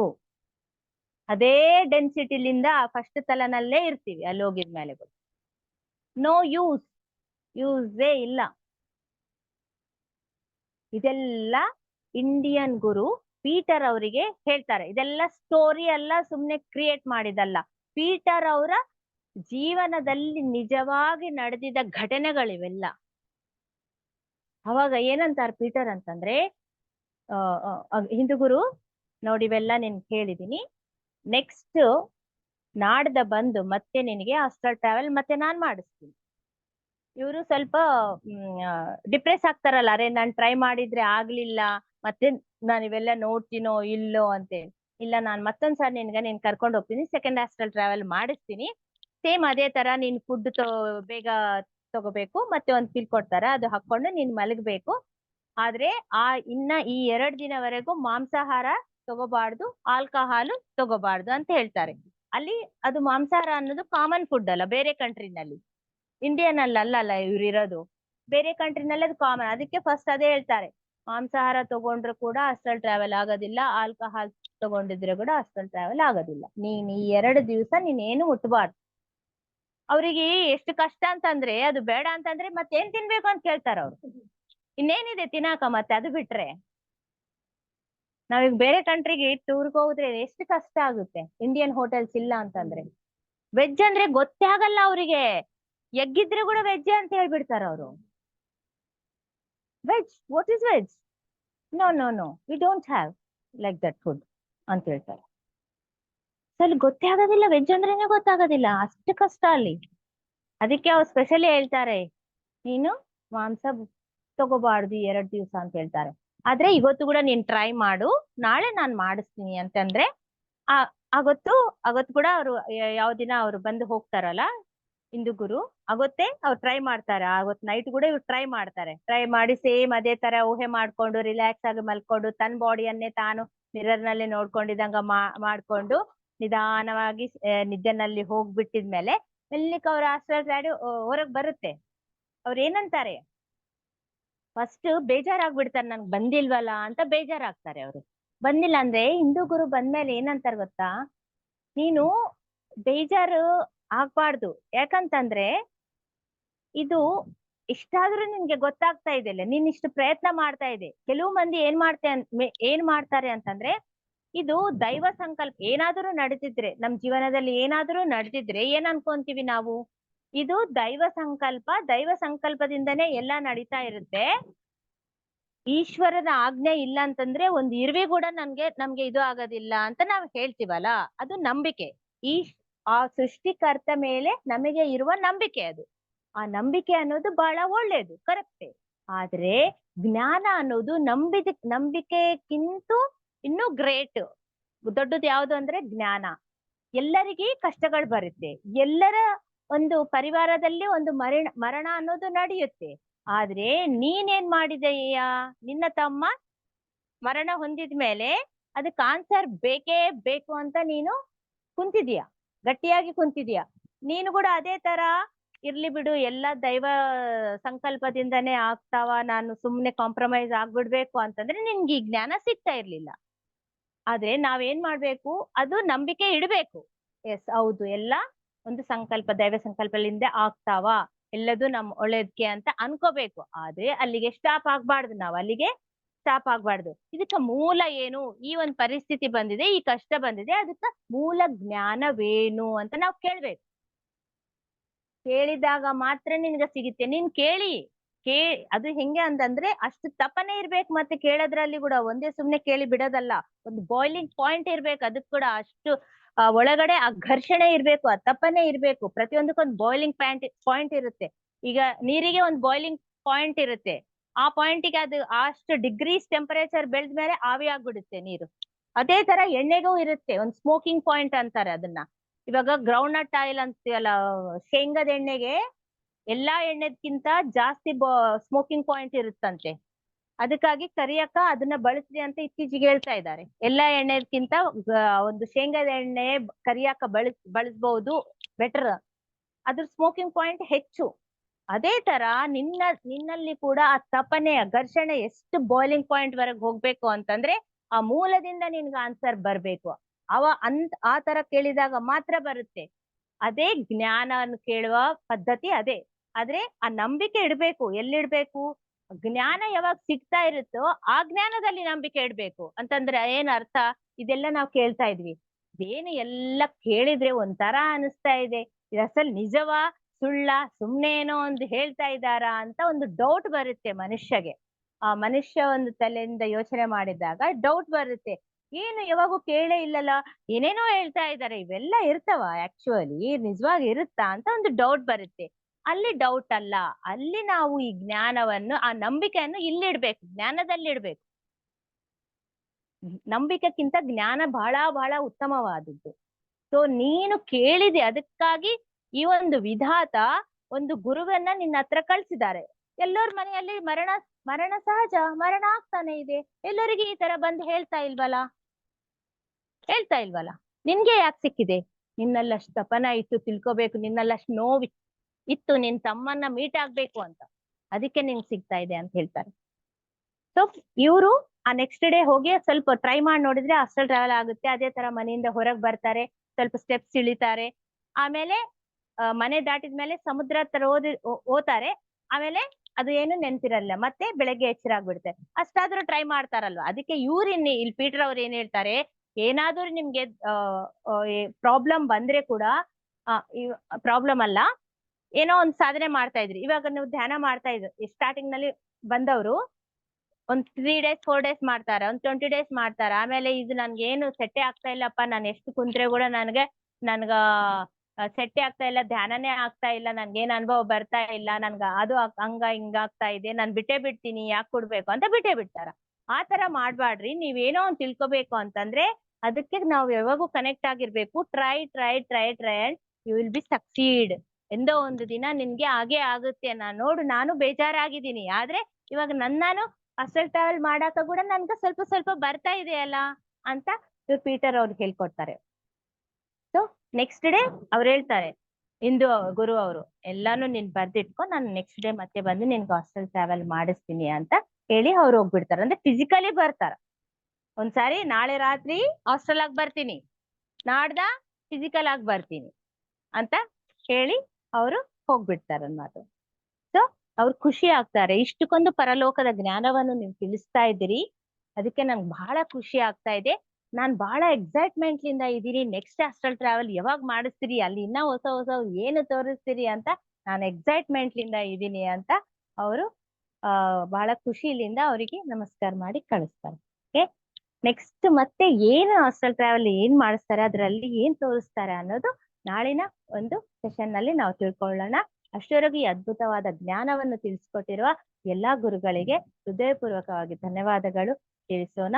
Thank you for Patriji YouTube channel also. Thank you master, thank you.